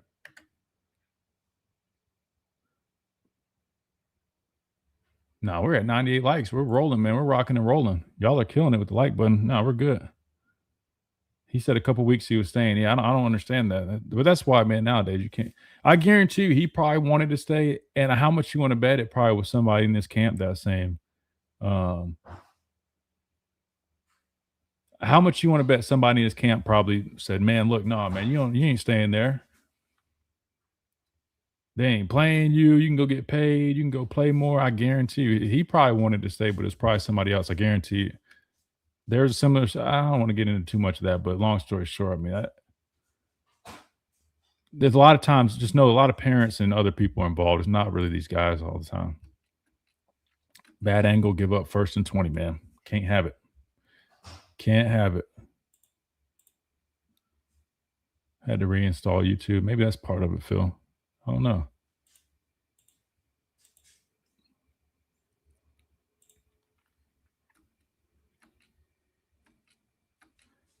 All right. Now remember what I told you. Let's go back, right? I'm putting y'all on game right now. Remember what I said earlier. We brought a zero blitz. Again, that's bringing the house. There's different ways to apply pressure and different philosophies with it. Kane, he when he's aggressive, hell, he's damn aggressive. He sends it. I had a coordinator with the Panthers that was like this. He loved this shit. I mean, he used to spam this on 3rd downs. We'd be in practice and like every 3rd down is what he wanted. He wanted to bring 8. He wanted to because I mean, listen, there's more guys than they have to block. It makes the quarterback make a decision now. Right? That to me, like, is one way to look at it, and I get it. But here's the issue, guys. Look how far off we're playing, number one. If a smart quarterback recognizes this, I mean, they can make a check, whatever the deal. And then you don't always know. Some of these guys can pop. But here's my thing. Look how far off we're playing. If they really wanted to, they could have hit a quick hitch right now like it was nothing. And I know it's 3rd and 8, but some teams will take that risk, hope their guy can make a guy miss. But watch how it ends up playing out. I told you guys, if you're going to bring the house, you got to get home. We don't get home. They get home. And I think there is an end zone copy on this. They not have a... we need the other damn... When I get the other tape, bro, I promise it'll be good. Over 1,900 players in the portal. That's crazy.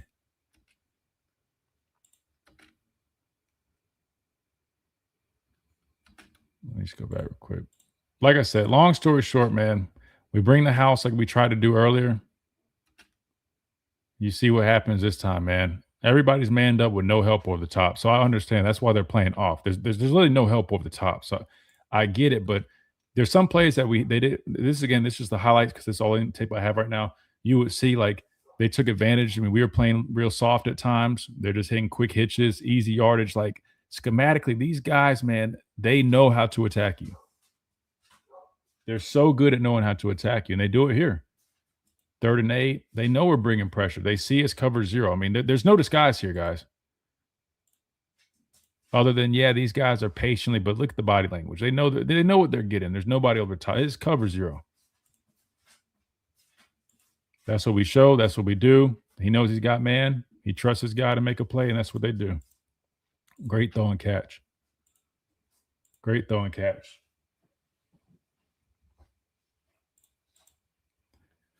All right, here we go. This is we said the one mistake being the 4th and 1, other one coming up, right? This drive to me was probably one of our best drives. You know what I mean? We're taking what the defense has given us. We're just trying to just hit some nice rhythm throws, picking up some yardage, getting Ryan Williams involved.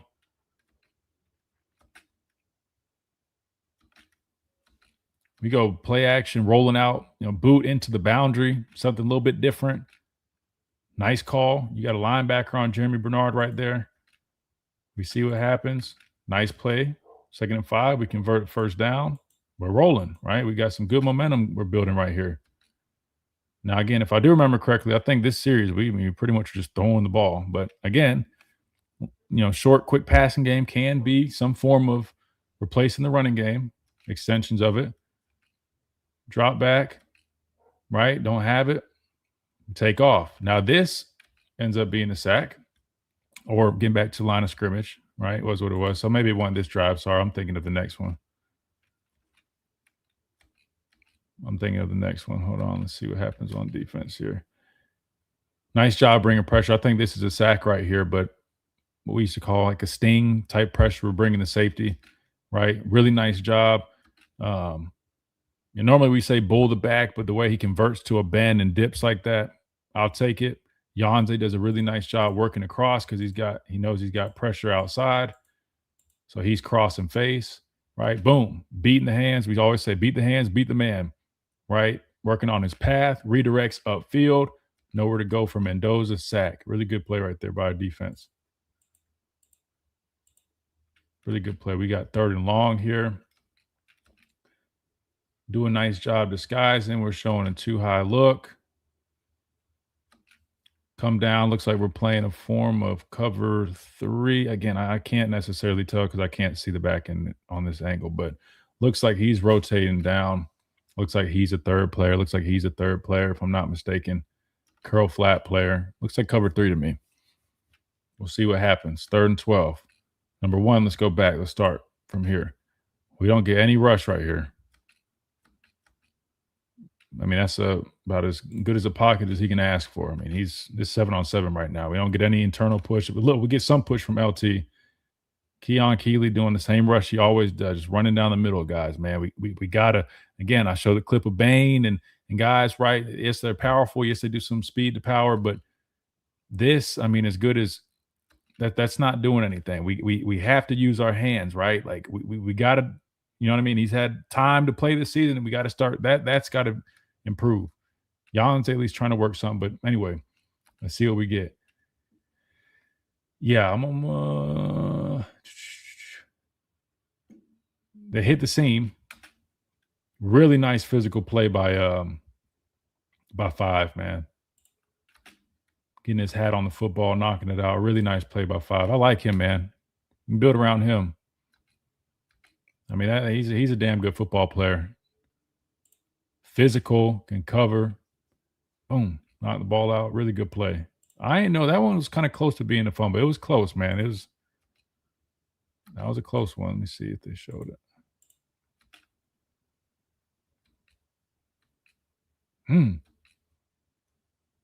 It's close. Probably was incomplete, but how did I think Mac played? I thought he was decent. I think his stats were pretty in line with Ty. I mean, even Ty's stats weren't bad. It's just, I mean, just not good enough, But I wish Ty was able to finish. All right, so we got Bubba Hampton, Cam Howard, Rock Montgomery, Richard Young, Jalen Mbakwe. Yeah, I mean, I could have figured those last two were probably gonna be in there for sure. Richard Young, I just hate to say it like that. He showed glimpses. Was it last year, I think? But even just seeing him kind of like behind the scenes, man, he just wasn't really developing like that. He might go somewhere and be a really good player. I mean, I think he's got potential, but just right now, he's getting passed up by the other guys. It was this drive, I think, where I thought we were moving it pretty well. But you see what I mean? Like, nice, just quick passing game, right? Like, getting a little bit of flow and rhythm with their offense. That's what I thought we finally established this drive. Even though we weren't really running it a whole bunch, but the fact is that's just not who we are. But that, what we just saw is. You know what I mean? Sorry, I can't let this play too long. Attacking the middle part of the field. Hey, listen, I was proud to see Ryan Williams, make a return and look confident using his hands, taking a nice shot right there, holding on to the football. I think he led the team in catches, but I'm happy that he was able to at least finish on that note because he needed that. And hopefully that helps fuel him going into this offseason to go just attack the offseason, man. I think he's going to take it personal, and I hope it gives him that fuel that he needs to go address all the little things that he needs to address to be a better football player because he's got it. We all know he's got it. But he's got a – oh, God, Johnny's going to get on us because we don't have YouTube Premium, man. He don't like the 5-second ads. I mean, he takes a huge shot, man. That 5 dude, man, like Mighty Mouse. He's not big, but that dude, he'll put a shoulder on you. Really nice job by Ryan. But we're moving the football, guys. We're moving the football, man. And again, I mean, we got a little rhythm to us right here. But then we got this, which, again, like this is progress from Ty in one part because I felt he hadn't done a whole bunch of this. And I don't know why he wasn't doing a bunch of it. But, like, when stuff isn't there, just take off. Just like you saw Mendoza do. Like, you can be an extremely talented passer but still make the conscious decision that, hey, something's not there. I'm taking off. I'm going to use my legs and take advantage of this and pick up the yards. Like this, like all was like from right here, I was like, there you go, man. Nothing but grass in front of you, brother. Go. Right? They rushed 4. Great job up front. That's what I was saying. I mean, great job by did they switch? Oh no, he's back at guard. Great job by Formby. Right, helping his right tackle, cleaning things up. I mean, great job, great pocket. Nothing there downfield. Take off. I mean, this is all perfect until this. First one, I get it. You're fighting for the first down. Get down. Like, come on, man. Like, I know, like, I understand we're first-year starters, so we got that learning curve. But this is game, 14, 15? This game 15 or whatever at this point. You got to know, man. You got to know. Get down, especially knowing we've had some ball security issues. You got to get down. And here we go. Mighty Mouse waiting on it. Waiting to put his shoulder on somebody. That, to me, was kind of like the last. It's like it knocked the wind out of us, and I wasn't sure we were going to be able to get back up off the canvas. After already being down 10-0, and these guys – we're showing that, man, they don't make many mistakes. I mean, coming back on a team like that is tough. Like I love he's competitive. I love the fire. I love the passion. But I mean, as a quarterback, you got to be smart, man. There's a reason all the video games that you guys play with Madden and NCAA, there's a reason when you scramble the quarterback, the ball just pops out, man. That's kind of a realistic thing. I feel bad for him, man. I ended up fracturing his rib right there. And unfortunately, man, that ended up being the end of it. Now, is it the end of his career at Alabama? I don't know. We'll have some answers probably over the coming weeks or so. But let's watch a few more clips real quick. 3rd and 3. Let's see what they do or see what we're doing as well. We're showing it again. See what I'm saying though? Like we're showing it and we got guys playing off. We pop out this time, which is nice. I like that, which can help force issues. You know what I mean? Like, oh, they're playing off. We'll try to hit some short. Boom. Everybody pops out. So I like this. And you see what happens? You see why and that's exactly why he ends up clutching the football. Because we probably thought like last time, there's a good chance we're going to have that. It's going to be open. But this time we pop out. See, like, I like this. I would say run more of this and less of all out cover zero. Like run it a time or two just to kind of show the presentation. But then like this is so much better because this is what happens. He's clutching it, but this is a problem. I mean, everybody's covered up. There's nowhere to go with the football. Can't let that happen, man. This to me is where it comes in like as a rush. I know you're not going to be perfect, but you just have to have awareness, right? Like one of the things that made me a really good pass rusher wasn't just because I was like a speed guy or had great hand usage. I was technical and that helped a lot. But like my rush awareness, I talk about the like countering at the level. I kid you not, half of my sacks probably came from just smart rushes. You know what I mean? Like, and that's why I always try to tell guys, man, like, just be a smart rusher. It will come to you, right? You will be rewarded for being a disciplined guy. Trust me. Like all this spinning out stuff. I mean, we lose track of our rush lanes. Did he pull up? What's he doing? Maybe I'm tripping. Y'all see that? Why ain't he? That's kind of weird. Maybe he was getting held. I don't know. That was kind of weird. But yeah. I mean, this guy, man, he's a heck of a football player. I'll tell you what, it looks kind of awkward and weird at times, but see, smart. Yeah, I think the holding made him kind of pull up maybe, but why are they rushing Red Morgan? It's a pressure, right? Listen, I promise you guys, don't overthink it. Sometimes when people are, oh, why is this guy dropping or why is this guy rushing? Listen, to be a good football team, like unless you have Micah Parsons, Brian Burns, Quinnen Williams, and Aaron Donald, you know what I mean? Like you're never going to just see just 4 straight, like, straight even man rushes 24/7.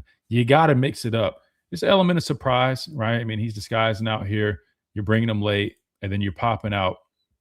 So the guys that were just mugged up. That's why he's rushed. It's a pressure. You know what I mean? I have no problem with that.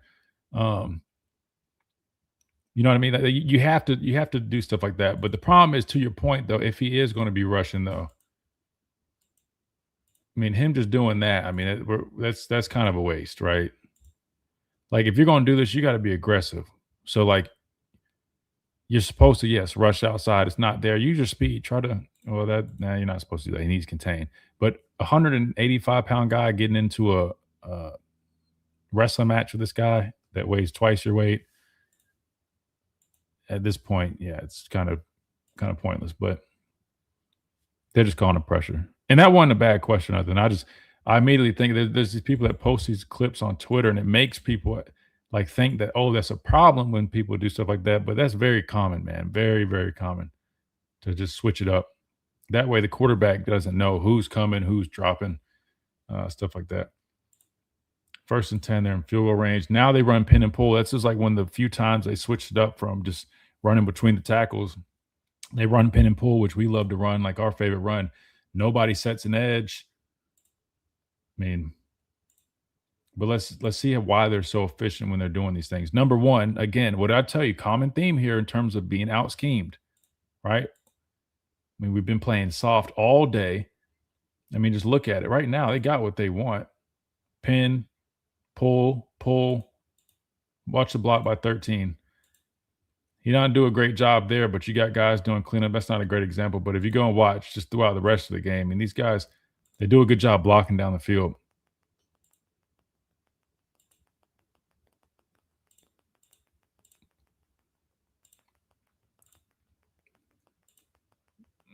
Next play, we got 2nd and 3. Like, see how far off we're playing?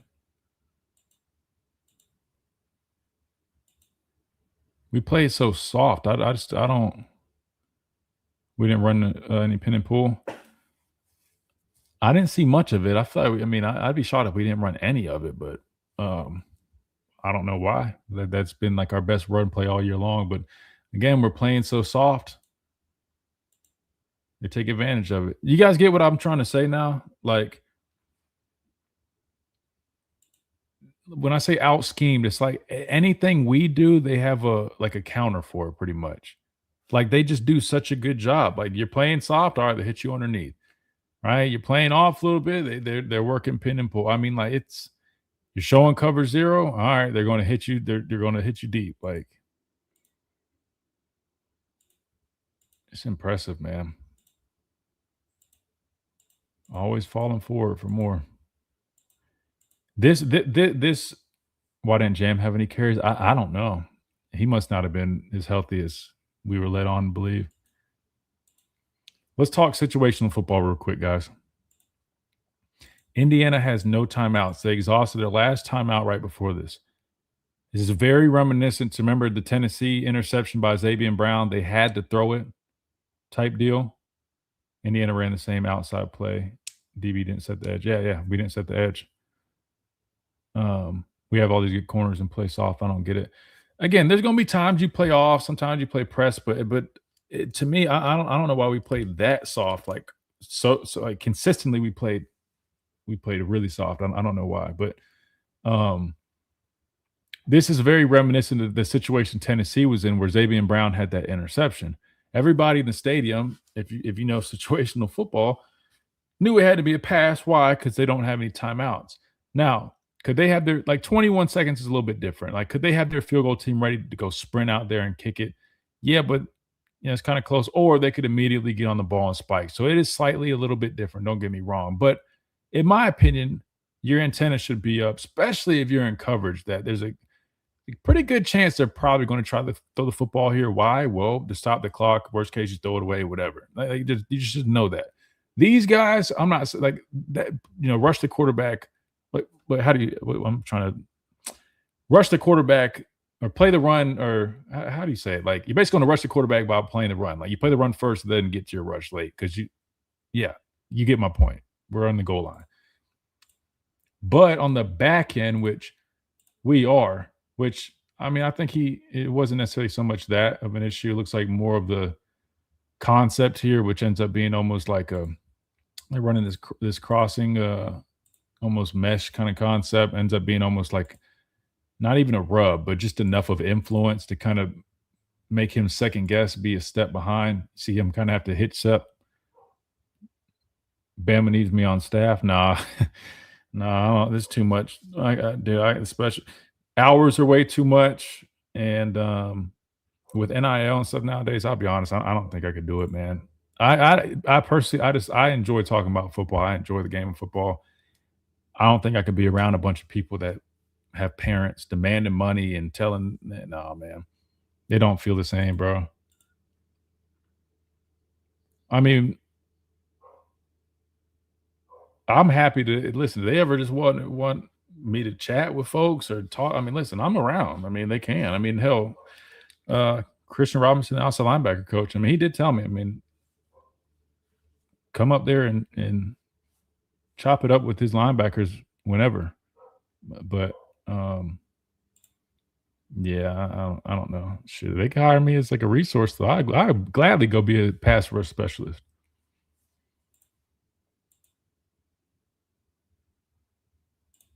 Good call, good concept. I mean, it's just tough. I mean, you got your guys in man coverage right there, and they just get the best of us. Just enough of that. It's not even really a rub, but it's just enough just to kind of influence. Yeah, I don't know. It's different, man. We need ex-band players on the staff. Yeah, like a consultant, I would love to do. I don't want to be a coach like that. I would listen. I would love to be that type of dude. Um, I mean, hell, I live around here. I mean, it'd be nothing. I mean, and the crazy thing is, I don't need to be like some like analyst deal where they're paying me all this stuff. I would just enjoy doing it just to do it. It wouldn't be about the money for me. I mean, I have a lot of different kind of passive, streams of income. I mean, to me, I don't know. I don't know. Like I've helped them out with football camps and stuff, but do what Chipper Jones does with the Braves. He shows up for practice and travel. That's literally like that would be my dream if they could hire me as like somebody like that, because I don't want to have the response, because then I wouldn't be able to do all the other stuff I enjoy doing. Like I would just love to be able to be in like that position where like a consultant type thing. I mean, even off the field, I'd be glad to help these dudes out, whether it's like financially, hell, with media training, whether it's just making decisions and stuff in terms of navigating all this stuff. Like I would love to do that, but I mean, they've never reached out to me for anything like that. So I mean, they asked me about doing some stuff with like the collective in terms of like media stuff, but I don't know. I feel like I could teach them Spanish. Listen, there's a lot of shit that I could probably help out with, man. I'm one of those people that I feel like I'm like Indiana, man. I'm kind of like a jack of all trades, man. There's probably not many things you can name that I haven't done.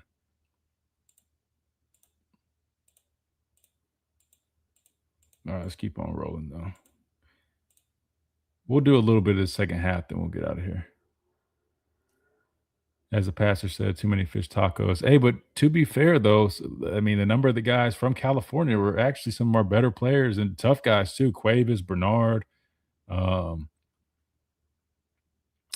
Parker Brailsford. I mean, those three guys, those are California guys. That were some of our better players. So looking at pregame interviews, it seemed Indiana players had a focus and maturity. Listen, what Brandon said was spot on though. Seeing them being up so much, but having that same level of discipline and focus and literally like the level of, I guess, not being satisfied type deal, man, that felt very like Bama-esque. You know what I mean? Like how Coach Saban, we would have like our 2s and 3s in the game being up by like 45 points, and Coach Saban is literally like coaching us as if like the game's on the line. I think that could help us. We try to get a nice little tunnel screen to Ryan Williams right here. Again, I was big on them trying to get him the ball and let him work. I did like that piece. That was a positive, but let's see what happens. Don't execute. Again, you guys see it, man. I told you guys, tape does not lie, man. It's always one guy. This time, Cuevas, who's beaten and banged up. I'm not trying to get on him, but I'm just saying, I mean, he misses his block. If he makes that block right there, you at least got some room to work with. I guarantee Ryan could probably bounce outside. You pin this guy, and who knows? But unfortunately, it gets blown up. Negative play because we missed one block. So when Coach DeBoer says it's a fine line, I mean, this is what he's referring to, because he's seeing this. I mean, it's not too far off, but the problem is when all these little details are as consistent as they are, that's when it's a little bit more of a problem, in my opinion. What 2 teams you got in the Natty? Shit, I wouldn't be shocked if it's Indiana. Oregon game should be good, but it's a rematch. Hard to beat a team twice. We know that, but On the other side, man, I'll be honest. I don't know. I got to think on that one. I really don't know. I think it's really kind of a toss up. I really think Indiana is going to be in there. I think they beat Oregon, but if Oregon won, it's hard to beat a team twice. So I mean, it wouldn't necessarily shock me. But this Indiana football team, man, the way they play is just you got to play like ultrasound to beat them. And then on the other side, I like Miami, man. I really do. I like Miami, but I don't know. I feel like Ole Miss Chambliss right now is probably the hottest quarterback in the playoffs, and if he can find a way to recreate the magic that he had against Georgia, shit, it's probably gonna be them. They also have like that extra motivation. I feel like right now. So we'll see. I think our biggest issue is discipline and focus as a team. Coach may have to tighten the reins a little bit. Yeah, and that's why I was saying like he did a lot from year 1 to year 2. He tightened things up, but I think it's got to be even more. I'm not saying he has to be somebody he's not, but like again, just seeing how a team like Indiana plays and some of these other teams, man, like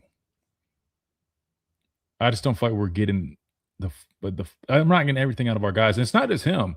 Even Coach Saban's last couple years, I'd argue that we weren't getting everything out of those guys either. But at least like with him, it's like, all right, you got an old guy who's kind of on his way out, can't hold on to any of his, coordinators. Just a lot going on. Not making excuses for Coach, but I think it's a little bit different. Try to hit this little middle screen, delayed tight end screen.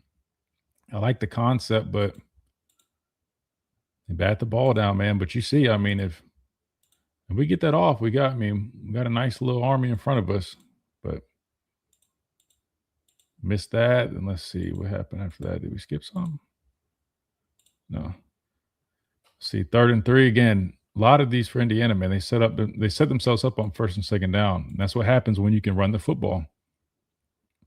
And we didn't get to talk about that on the show, but I mean, again, the running game is just so important. You can't emphasize enough, and you're seeing why. I mean, how effective running the ball is for Indiana. It just puts them in such better, situations. Quarterback design draw.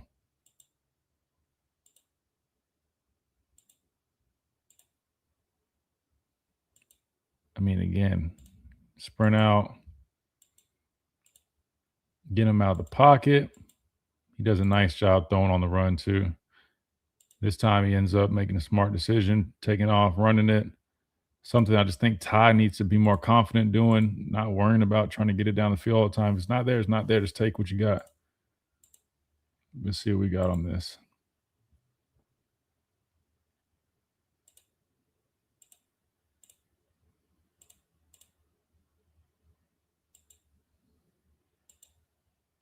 Same deal.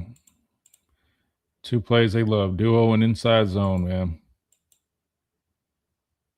Hey, look at that wall, man. Look at that. Running through arm tackles. I mean, again, that's extra 2-3 yards every time. Saban had to deal with major coaching overhauls. Exactly. That's, again, not an excuse. That's a fact. No more ice cream truck. Y'all are wild. Never seen a coach rotate O-line for an entire season. And I had people trying to tell me when we were talking about that, as if like that was like some like edge that we had on people. I'm like, no, if you're looking for like, positives or things, like, yeah, I have no problem saying like, yes, that does mean more people get experience. However, that's not ideal. You know what I mean? Like offensive line, like you need continuity. Those guys have to gel. And that's not common. So if we're doing that, that's a clear indication that this coaching staff is not confident in their group. That's literally what that says. You'll never find a staff. There will be maybe one swing guy that you might see kind of get in there because, he's a really good player. He also could be a starter, and maybe you got a guy banged up here, or hey, we want to put him in here, jumbo or something, or maybe one. But rotating 8, 9 different guys and moving one guy from tackle to guard and for non-injury reasons, no, man, that's a clear indication you are not confident in your group. And I just think it's crazy that that far into the season, we still didn't have like a consistent group we were playing with. That was, and I think that kind of was a problem. Like to me, they should have just said, "Fuck it, excuse me, screw it." At this point, this is who we're rolling with. Like I just feel like we waited too long, and then they ended up settling with Carroll at right tackle and Formby at right guard. We should have made a decision earlier and just let those guys get more experience. I feel like all the rotation and stuff, it wasn't very helpful as a unit. We need to get linemen in the portal from both sides. Yeah, I agree. 100%. Coaching staff almost got out coached by an interim Auburn coach. I mean, listen, there's a number of games. I mean, South Carolina, I feel like we were getting out coached. Listen, there's a number of times this year, even last year, South Carolina last year, I really was like that. I was scratching. I know we won the game, but I scratched my head a lot of that game. Something's not right. Listen, again, I don't want to be too critical. I mean, listen, we got a number of good coaches, but I think there could be some things that could be improved upon without a doubt.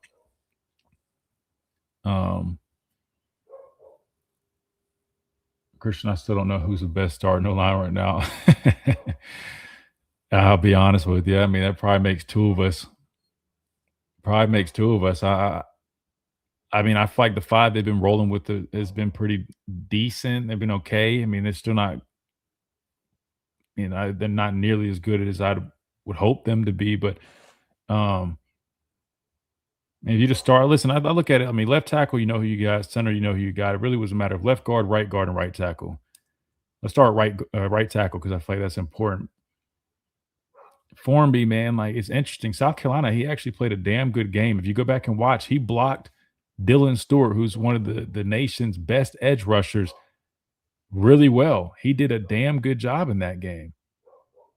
But then it was like all the other stuff, like Missouri and other games. I'm like, oh man, he's struggling.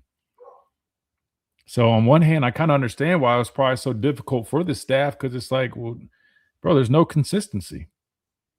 And Michael Carroll, I mean, I think I would have settled with him. You just knew what you're going to get from it. And I thought they at least did a good job providing a lot of chips for these guys to help them out. That was something we didn't utilize much the last couple of years. It's just like, oh, wait, we got bad tackle play, but we're just going to let them figure it out on their own on an island. I mean, that was like coaching malpractice. Womack's group's the only group that improved from year 1 to year 2. I mean, offensive line play low key. Like if you look at like statistically in terms of like pass protection, one could argue some of that was a little bit better, but I also think you got to be careful looking at the numbers because one thing the numbers don't tell you is how many more times we were utilizing chip protection, 7-man type protection, a back and a tight end staying in and chipping, not just, regular blitz pickup, but literally in the C area chipping. So that obviously is a factor. Can we also talk about the last few second checks at the line? Why were we allergic to getting to a play call and just running that play? It burned us so much. Well, here's my thing with that. I think, listen, at some points, I think it was actually working well for us. I mean, I remember earlier on in the year, it actually was beneficial. There was times I watched and said, man, like the fact that we have that capability, not a lot of other people have a quarterback that can get us in and out in certain things and do a lot. I thought it actually kind of was giving us some advantages.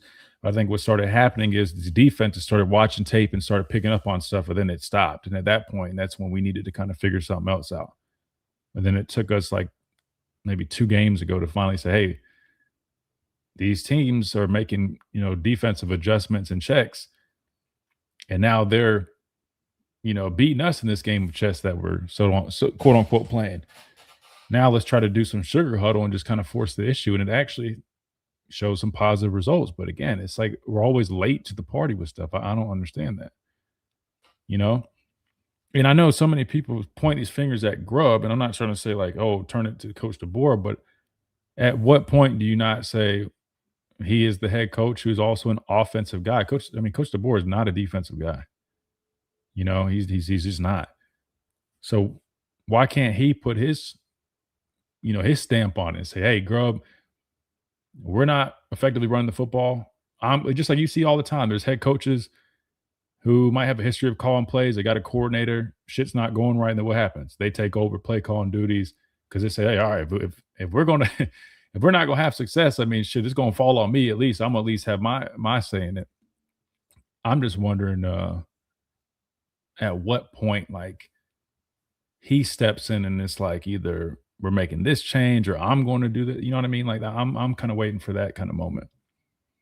Because I feel like we're 2 years in now. And on year 2, year 1, everybody tried to put it on one player, and that was Jalen Milroe. And I kept trying to tell people that's not the case. You can't blame it on one guy. Like, yes, he does have some, I guess, some deficiencies in some areas, but he excels at a lot of number of other things. You got to just lean into those. He's the best option that we have at the time. That's part of it. It is what it is. And I get that Coach DeBoer didn't recruit him, but hey, I thought Nick Sheridan actually towards the end of the year did a pretty decent job of trying to lean into some of that stuff. It just took a while. But then this year, I mean, you guys are seeing, like what me and my dad used to try to tell everybody. Everybody's just trying to, it's low-hanging fruit. They're looking, everybody knows the quarterback gets all the praise and all the blame, but everybody wanted to blame him because he won your traditional quarterback. But I just kept saying, it wouldn't matter if you brought Bryce Young back in that system, man. Without an offensive line that's consistent, without a running game that's consistent, that can, keep you from being one-dimensional and take pressure off that position and create proper balance, I don't give a shit if you go get prime Tom Brady. He wouldn't be able to get the job done. And so now I think people are finally realizing what we've been saying the past 3 years. The offensive line play at the University of Alabama hasn't been what it needs to be. And it has led to a lot of the issues that we're still seeing to this day. So that needs to be their number one priority. Sam Pittman did well at Georgia when he was there. Walmick's defense actually got better. Offense hit a snag. Got to give the defense rest on 12-play drives. Keep that. Yeah, no, I mean, listen, I'm actually impressed with a lot that the defense has done. I'm like Roman. Roman's come on our show. Matter of fact, Roman will be joining us next week to break all this madness down. Shout out to Roman Harper. That's my guy. But I'm like Roman. When I first saw this new defensive scheme coming from Coach Saban's system, being a guy in Coach Saban's system, I'll be honest, I was like Roman. I wasn't a fan of it. I didn't say that, too critically in the public because I didn't, again, it's about delivery and I wanted to be kind of respectful. But personally, there's a lot of things that I wasn't a huge fan of because it was very different than what we did with Coach Saban. I knew what we did with Coach Saban was very effective. And some of the stuff, I'm just like, man, I don't know about that. But I will say, after learning more about his system, after seeing the growth of his system and seeing him lean into some of the guys that he has on his roster and finding ways to be better in areas that they were struggling, I definitely respect that. Do I still I'm not going to use the word hate, but does it drive me nuts when and we haven't seen it much. You realize that, like, the double mugged looks on first and second down, which drove me nuts, drives me nuts. We don't see as much of that, but do I still not like that? Yeah, you're right. I'm not a fan of that. That rover look that we see where we got the husky kind of hovering around, am I a fan of that? No, I'm not. But again, I don't think anybody's going to have something perfect, but I do respect all the changes that they made and the progress that they had, for sure. Speaking of defense, what we got here, 3rd and 1, bringing pressure. Looks like we're bringing 5 here.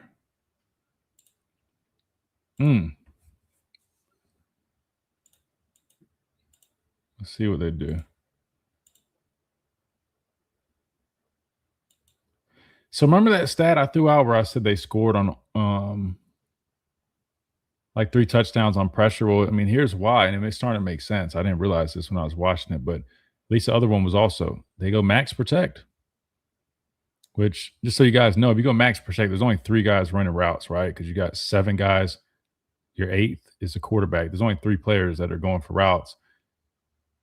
I wish I could see the back end because this is kind of confusing.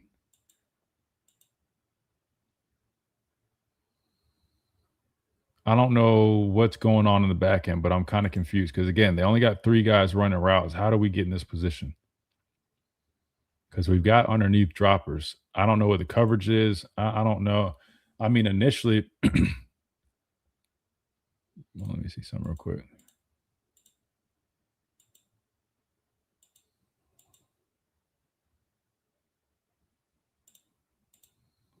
Yeah, I got to see the back. I can't tell what's going on here, but or even what happens, how we get in this position. But we get beat. That's all I can say. Spoiled by Saban's dominance. Period. I'll never say it again. I mean, but were we spoiled? Absolutely, 100%. Hell, personally, I was spoiled. I mean, that's why I keep these right here.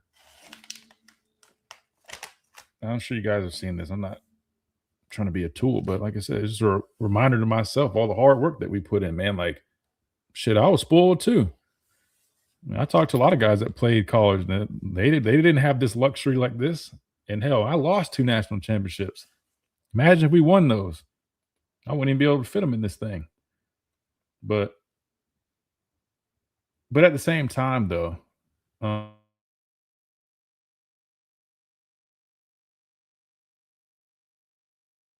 it's Mike, man. At the same time, I mean, there's nothing wrong with acknowledging that. Yeah, we definitely are a little spoiled, but Bama's not going anywhere. Don't think that. This is. I keep seeing people say stuff like, "Oh, welcome back to the whatever era was before Coach Saban."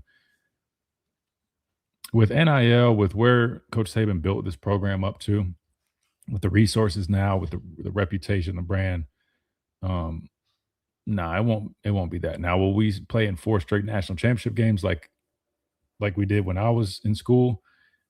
I don't think so. I don't think that's happening. But I don't think we're going to just be like, not in it. No, because listen, you have too many resources at your disposal around here, man. Oh wait, here we go. We might be able to see what's going on. Wait.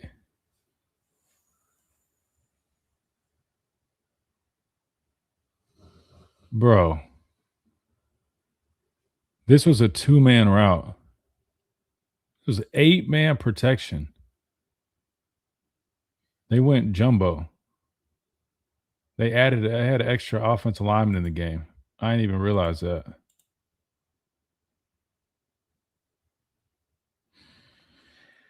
Wow. To be fair, though, this is 3rd and 1, and they get into a jumbo package. I mean, you're expecting them as short yardage, right? I mean,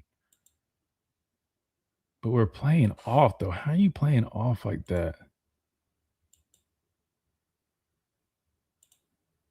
It's part of having a freshman though. Sometimes, man, again, like situational stuff.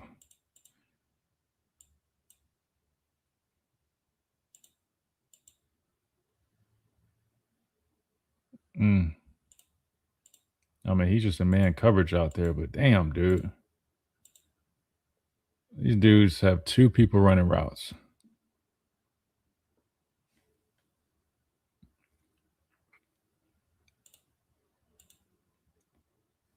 Damn. That's one of the risks, though, when you play a lot of man coverage, though, man. You got to trust your guys can handle it. But I'm not going to act like that dude's not a good player. His feet got stuck in the ground. We need that other film, man. I think the stutter by the receiver got him. Yeah, he kind of hit him with the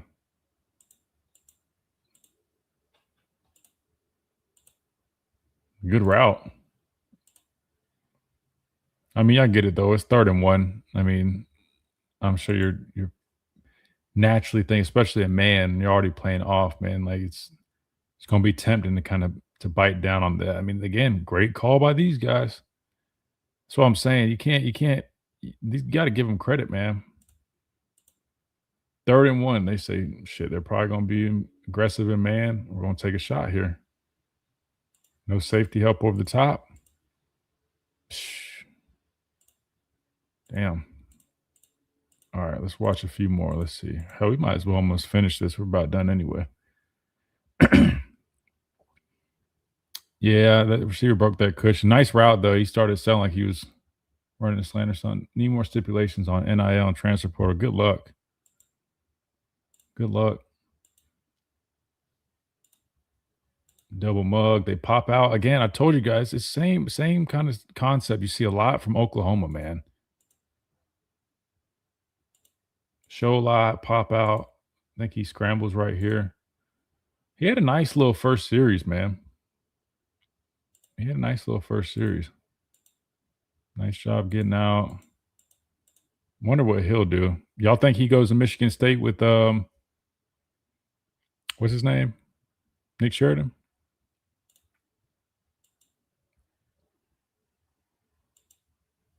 Got Stacks.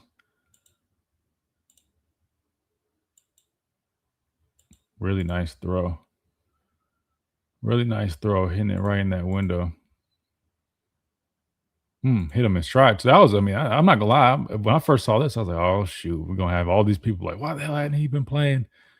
And he zipped that one.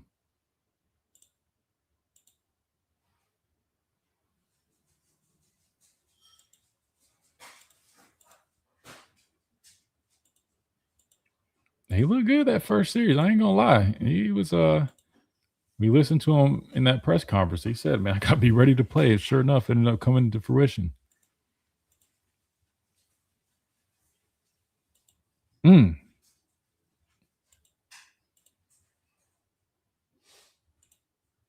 But got Brooks killed though, boy.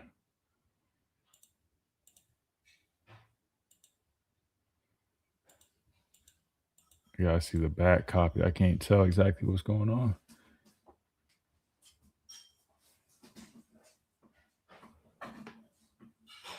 Yeah, I think wait, Oregon State. Oh wait, I forgot about Oregon State. Yeah, that'll be interesting. Oregon State or Michigan State.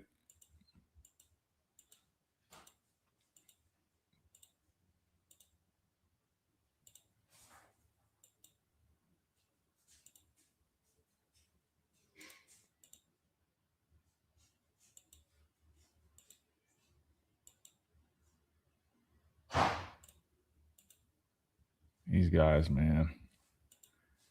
There's nothing fancy about them, man. But somebody had a funny, hey, listen, guys, I'm biracial. I can get away with this, right? Anybody could. It's not bad. But somebody was like, man, Indiana's like that AAU team that's like full of the white guys that are like perfect fundamentals and shoot the ball so clean, man. And they just don't mess up. They don't miss. And I was like, damn, that low key is kind of the vibe they're giving, man. Oh God, let me subscribe to premium.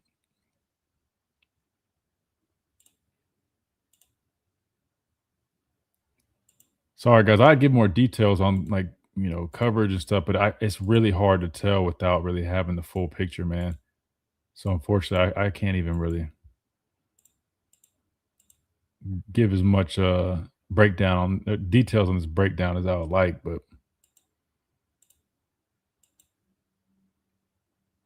same concept. I told you guys, man, working out of the pistol. That's what I was saying. Like when George was asking us about was it the scheme with our running game? I think this shows you or gives you the answer the only answer that you need to know. I mean, these guys they ran for 215 on us with duo, inside zone, split zone, maybe one pin and pull type play, quarterback draw. I mean, that's literally all you're getting. I mean, same thing. I mean, what is this? Inside zone? And for you guys wondering again, inside zone is the zone blocking scheme. Everybody just, I mean, this is not a complicated type deal at all. And it works for him, man. But that's what leaves me with so many question marks is that, again, and I'm not one of these people that just leans on stars, but still, I'm like, you're telling me they're able to do it with the group of guys that they have who aren't nearly as talented as we are. Hell, even just look at, like, if you look at their defense, like the guys that they have, even like stature and stuff like that, like they don't have these like big elite recruits by any means, man. Like, but they're showing you consistently time and time again. That means nothing when you play with toughness, grit, physicality, great fundamentals. I mean, look at that movement. Look at that, guys. Look at that. 1, 2, 3. Look at these linemen. Look at this. Inside hands, inside hands, inside hands. A little bit of outside here. Are you following what I'm putting down, guys? Like, I mean, and then watch the backs hit the holes. Go watch our backs when we run inside zone and watch them. One cut downhill, boom. One cut downhill, boom. There's no dancing. Cut downhill. Thank God Bray made that tackle. But, and I get it at this point. I mean, it's 24-3. They're probably, probably in that mode. You guys know what I'm talking about. But I just, man, like this to me looks like Alabama football. I'm sorry, but it does. What they're doing look like Alabama.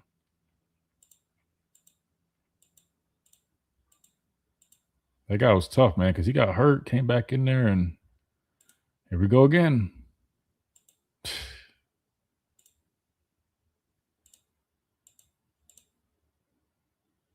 Anybody want to take a guess what run this is? If you guessed inside zone, yes. Another just zone run play. A little bit more of stretching a little bit more, but you get the point. Same thing, man. Just zone.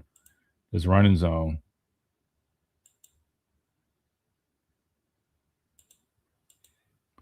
But see, like running around blocks, like Deontay can't do that. We can't run around blocks, man.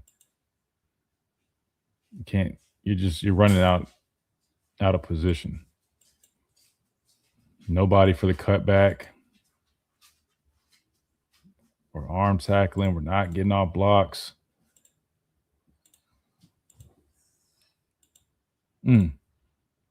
Bad angle.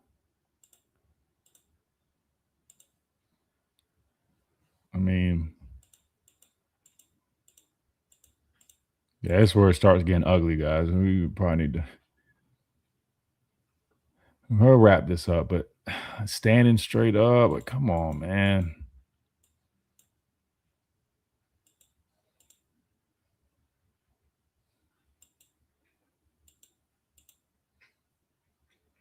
Like, it's why you can't, like Deontay right here, this is why you can't do that. I mean, he's all, let's look at his back, right? He's already seeing this. You're already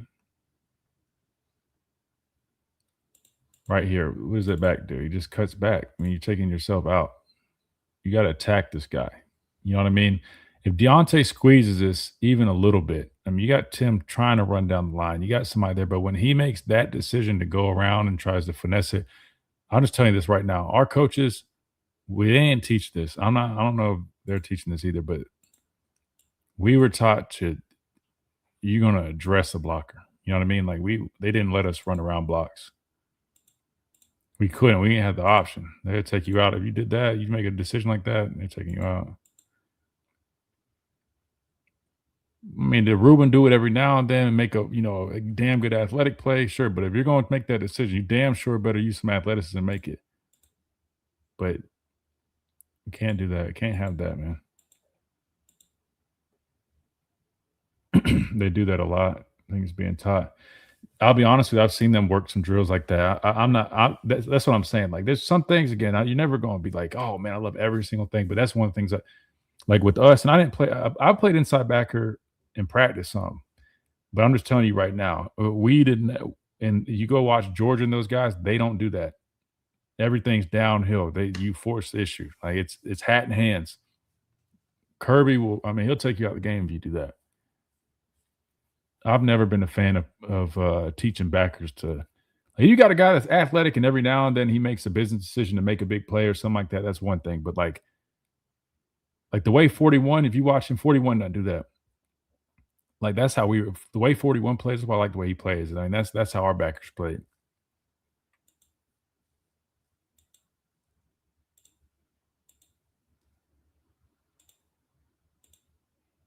Mind you, they're missing their best guy on their defensive line, by the way.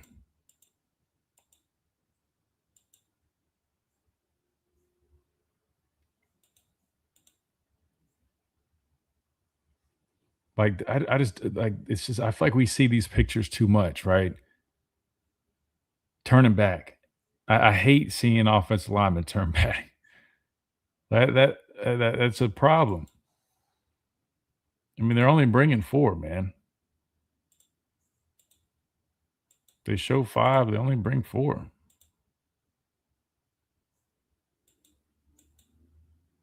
Six-man protection.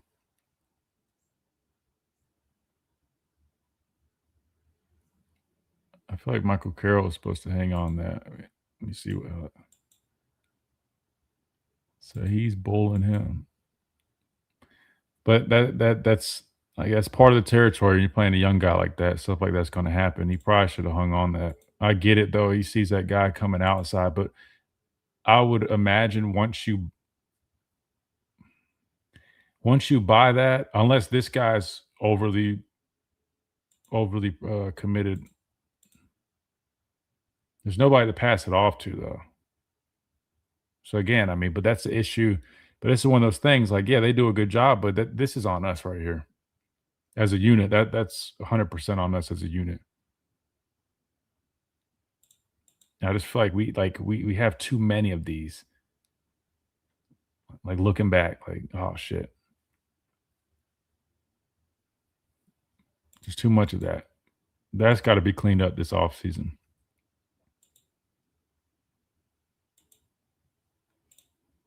Bring another 0 blitz. 1, 2, 3, 4, 5, 6, 7.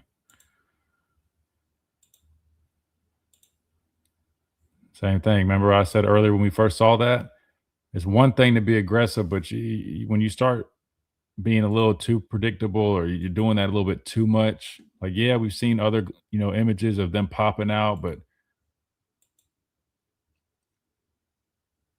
I feel like we got a little bit too predictable, a little bit too aggressive in the sense like you're asking these DBs who are doing the same technique, everybody just playing off in man coverage.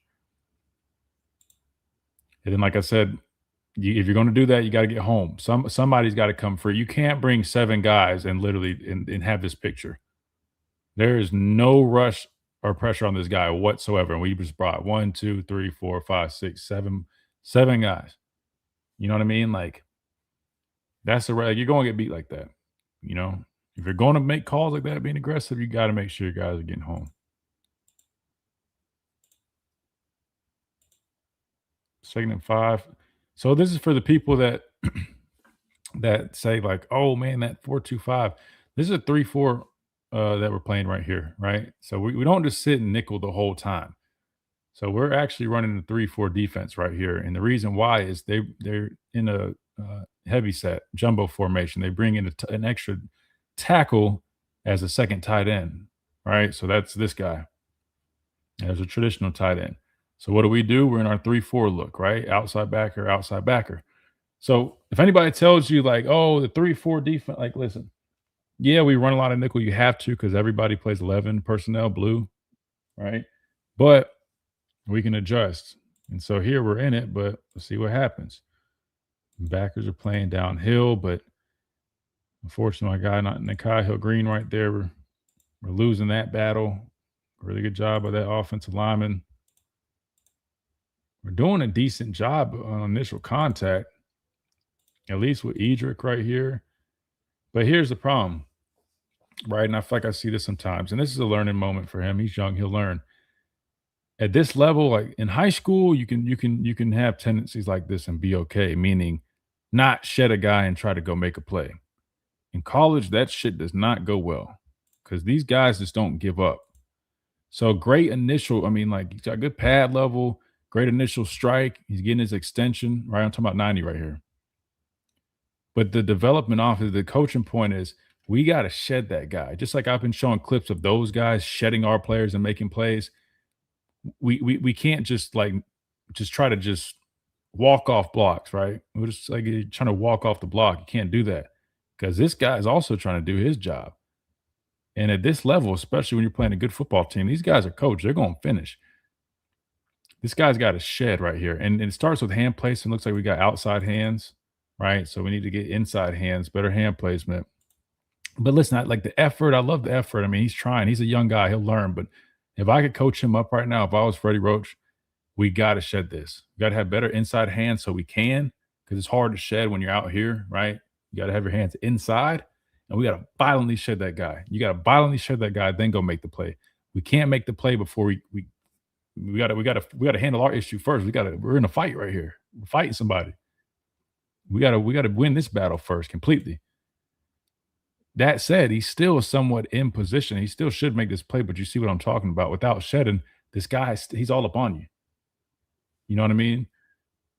So you're trying to make a tackle while this guy's sitting here holding you, grabbing you, running you down, and you see what happens.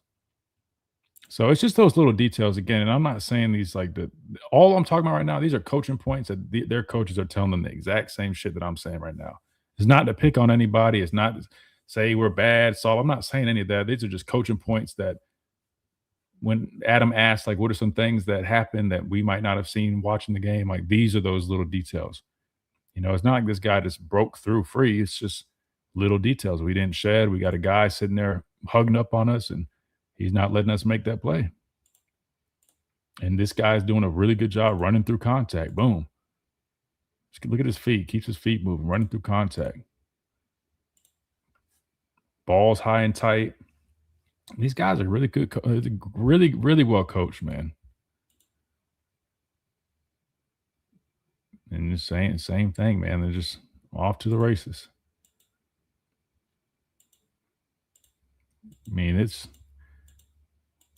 unfortunate, but I mean, again, you play a really good football team like that. It's not going to make many mistakes or beat themselves, man. You can't play sloppy like we did. You just can't. Damn, it's 38-3, and we got a whole quarter still. I wasn't even paying attention to that. The whole fourth quarter was still going. Anybody that tried to compare this to when my senior year when we lost to Clemson in the national championship game, I think it was like 44-16 or something. Nah, come on, man. That one as bad as this. Bat ball down. Golly, man. And that damn near was that really should have been a pick six. That dude catch that's another touchdown.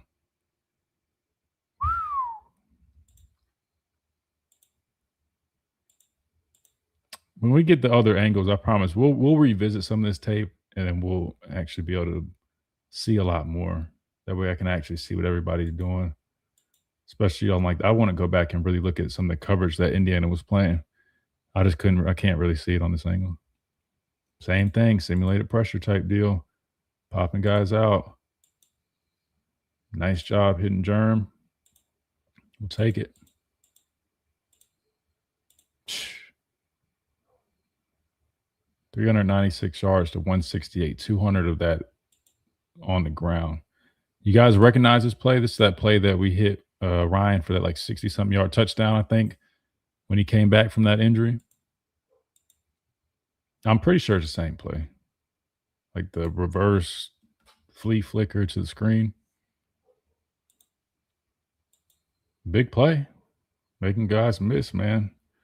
I'm happy for him again. I'm hoping this gives him a little bit of motivation, going. I mean, he's going to have motivation going to the offseason regardless, but hopefully this kind of gave him a little bit of that itch, damn, all right.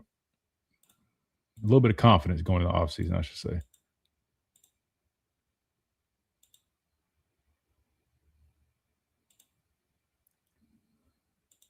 Bring 5 right here. Bring an extra guy. Really nice job, man, by Indiana. Again, but to me, this is there. Somebody's screwing up this protection. See what I meant about? Remember, I was talking about jam last time. These backs normally work across. See how they had him on the right side to work across. So this one's a little bit different because jam was on the play side last time. But I mean, let me see. Well, that's fair. That's all. That's going to be on the quarterback. He's got to understand. He's got to get that ball out. I mean,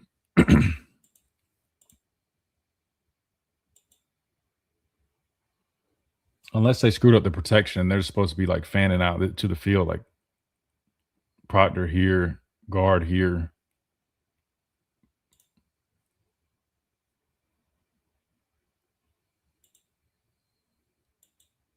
Yeah, I'm not 100% sure. It could be an issue with protection. I don't know.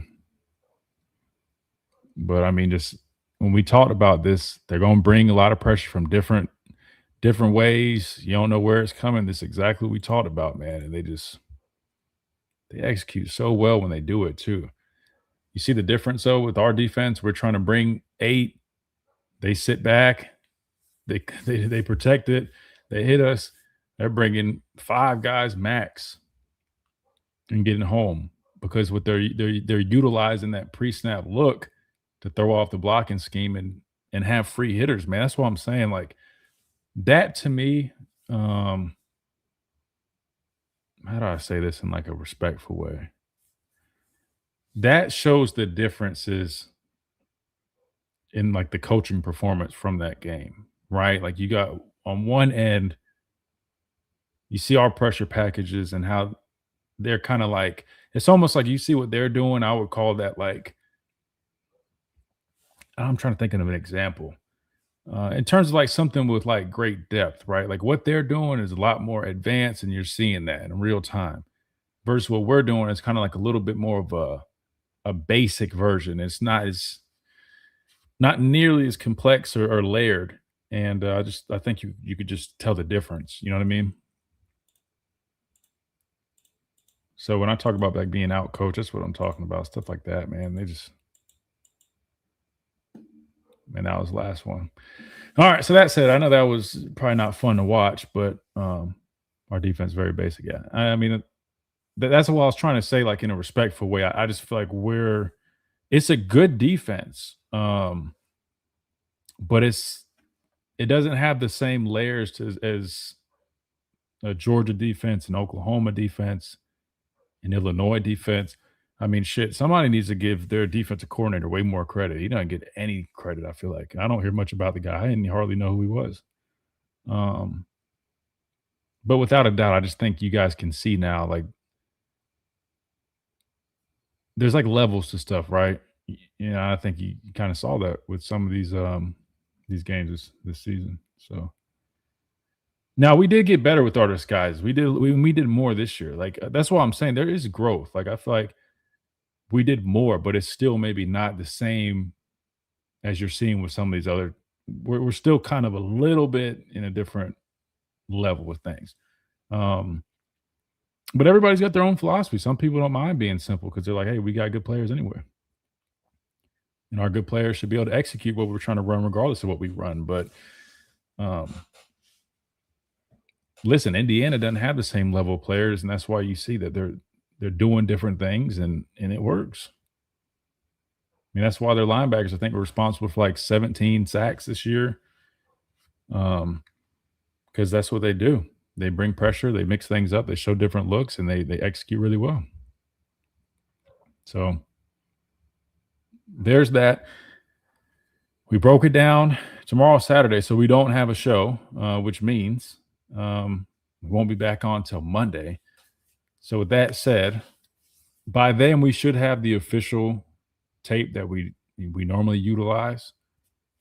So we'll break some more down. I'm not going to reiterate it. Next time we'll just focus on like some key things. That way we're not sitting here going through a whole game, since we just went through a lot of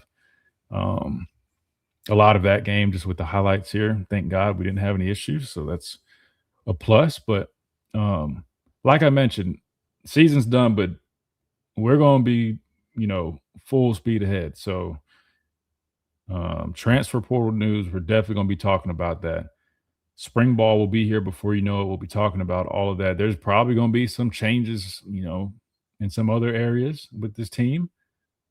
So definitely feel like we could probably hear some news on some of those things. So we'll keep you guys up to date with everything, and we'll do more breakdowns too. So we'll go back and even watch some of the games from earlier, whether it's to look at certain players, whether it's to go back and look at things that we need to get better on.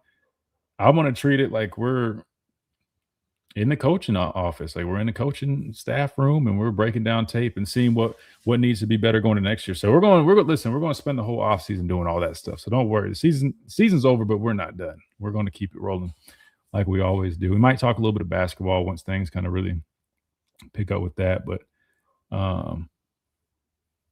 Miss Wash on the field. Thanks, probably do. Oh yeah, dude. Listen, man. Thank you. I appreciate it. But no, I enjoy this, man. This is it's fun for me. It's like therapy for me, man. I get to stay around the game of football and just chop it up with you guys. So no, I appreciate you guys tuning in. The only thing I ask from you guys, man, just support the channel however you can, whether that's just hitting the like button, subscribe, and sharing the videos. Like if you guys have social media, share them. If you know anybody else that's into Alabama football in general, that always helps because I always want to push the channel. We're trying to grow, man. My goal this year, I'm trying to at least double the subscribers, which I have no doubt that we can do that. I think that should be easy because I think we're at like 3,200 or something like that right now. So I want to get to around 6,000 by the end of the year. Would be great if we could get to 10. And I think we're going to start doing some other breakdowns too, like looking at some other SEC teams and stuff like that, just to really just dive into some more, expand. But obviously, we're right now covering 90% Alabama because most of you guys are Alabama fans. But I'm sure you guys wouldn't mind watching some other SEC teams, whether it's Georgia, Ole Miss, whoever. So we'll break down some more, especially during the off season. And yeah, man, we'll keep on rolling. We'll break down tape of players. So like if there's guys from the transfer portal, we'll watch some tape on those guys and really get to know who might be coming in. Definitely going to start getting a lot more guests. We've been getting way more guests on here in recent weeks, and we're going to continue to do that. Slade comes on all the time. We're going to keep working with him. Might end up starting the whole spinoff with just like the separate podcast at some point. If not, we'll keep doing what we've been doing. Gray's going to keep joining us. So Roman will be on next week. We're going to keep doing more too. Oh, that caller. Yeah. Hey, he sent us a message. So yeah, we'll get him on, and I'll work on player interviews too, because now that they're free, I mean, they've got plenty of time. So I'll make sure we get some players on here as well. I don't know who we'll aim for first. Now, if would depend on what Ty does. I don't think it really matters anyways. They probably won't care now that the season's over, because he was supposed to come on before the season, but the media department weren't really letting quarterbacks do a whole bunch of media at that time. Yanze, you guys want Yanze on here? I don't think that would be a problem at all. I just don't know how Yanze don't seem like he really likes talking to the media like that. So, but the good news is I think they view me a little bit different because I'm not trying to sit there and interview and ask some silly questions. We'll just really talk football. But I can I'll work on that. We can try to get Yanze on here. Definitely want to try to get Ty on here. And then especially the guys that end up leaving or declaring or whatever, we don't have to worry about. Always try to be respectful and just go through like the media department just to do it. But oh yeah, Bray's easy. We'll definitely get Bray on here. Bray came on here at the beginning of the season. Yeah, that was fun. We chopped it up for like a whole hour, and we broke tape down and stuff too. But yeah, I'll definitely get him. Yeah, that's easy. Yeah, we'll get Bray on here easy. I mean, that could probably be soon. We could probably do that as early as next week. I'll shoot them a text this weekend and see what their schedule is. I'm sure they probably got some time off for a little bit, and they'll get back to working out probably in the next couple of weeks. But Germ or Parker, I don't know those guys like that, so I would have to get somebody to put me in contact with them. But I'll keep all those names in mind. But we'll work on all that. Trust me, we'll get plenty of dudes on here. Maybe even some of these young guys that just got here, just kind of check in, see what the move is. But that being said, I think I'm gonna get me some lunch. Tired. It's been a long past couple weeks, man, with the holidays, with this and all that. But I'm telling you, we're not slowing down. Transfer portal's coming up, or it's today, and we're gonna be covering. I want to do some breakdowns on that. So make sure that we do all that. I'll make sure that we're doing all that for you guys, and we keep on rolling. But again, I appreciate you guys. Hope you guys have a great start of the new year. Great weekend, and be ready for Monday, because Monday we'll open the phone lines up. I'll get back to letting you guys let it rip. We have some guests on here. We'll have the real tape from this game, and we'll go from there. But y'all be blessed. Be safe. I can't talk because I've been talking for damn near 3 hours, but look forward to seeing you guys Monday.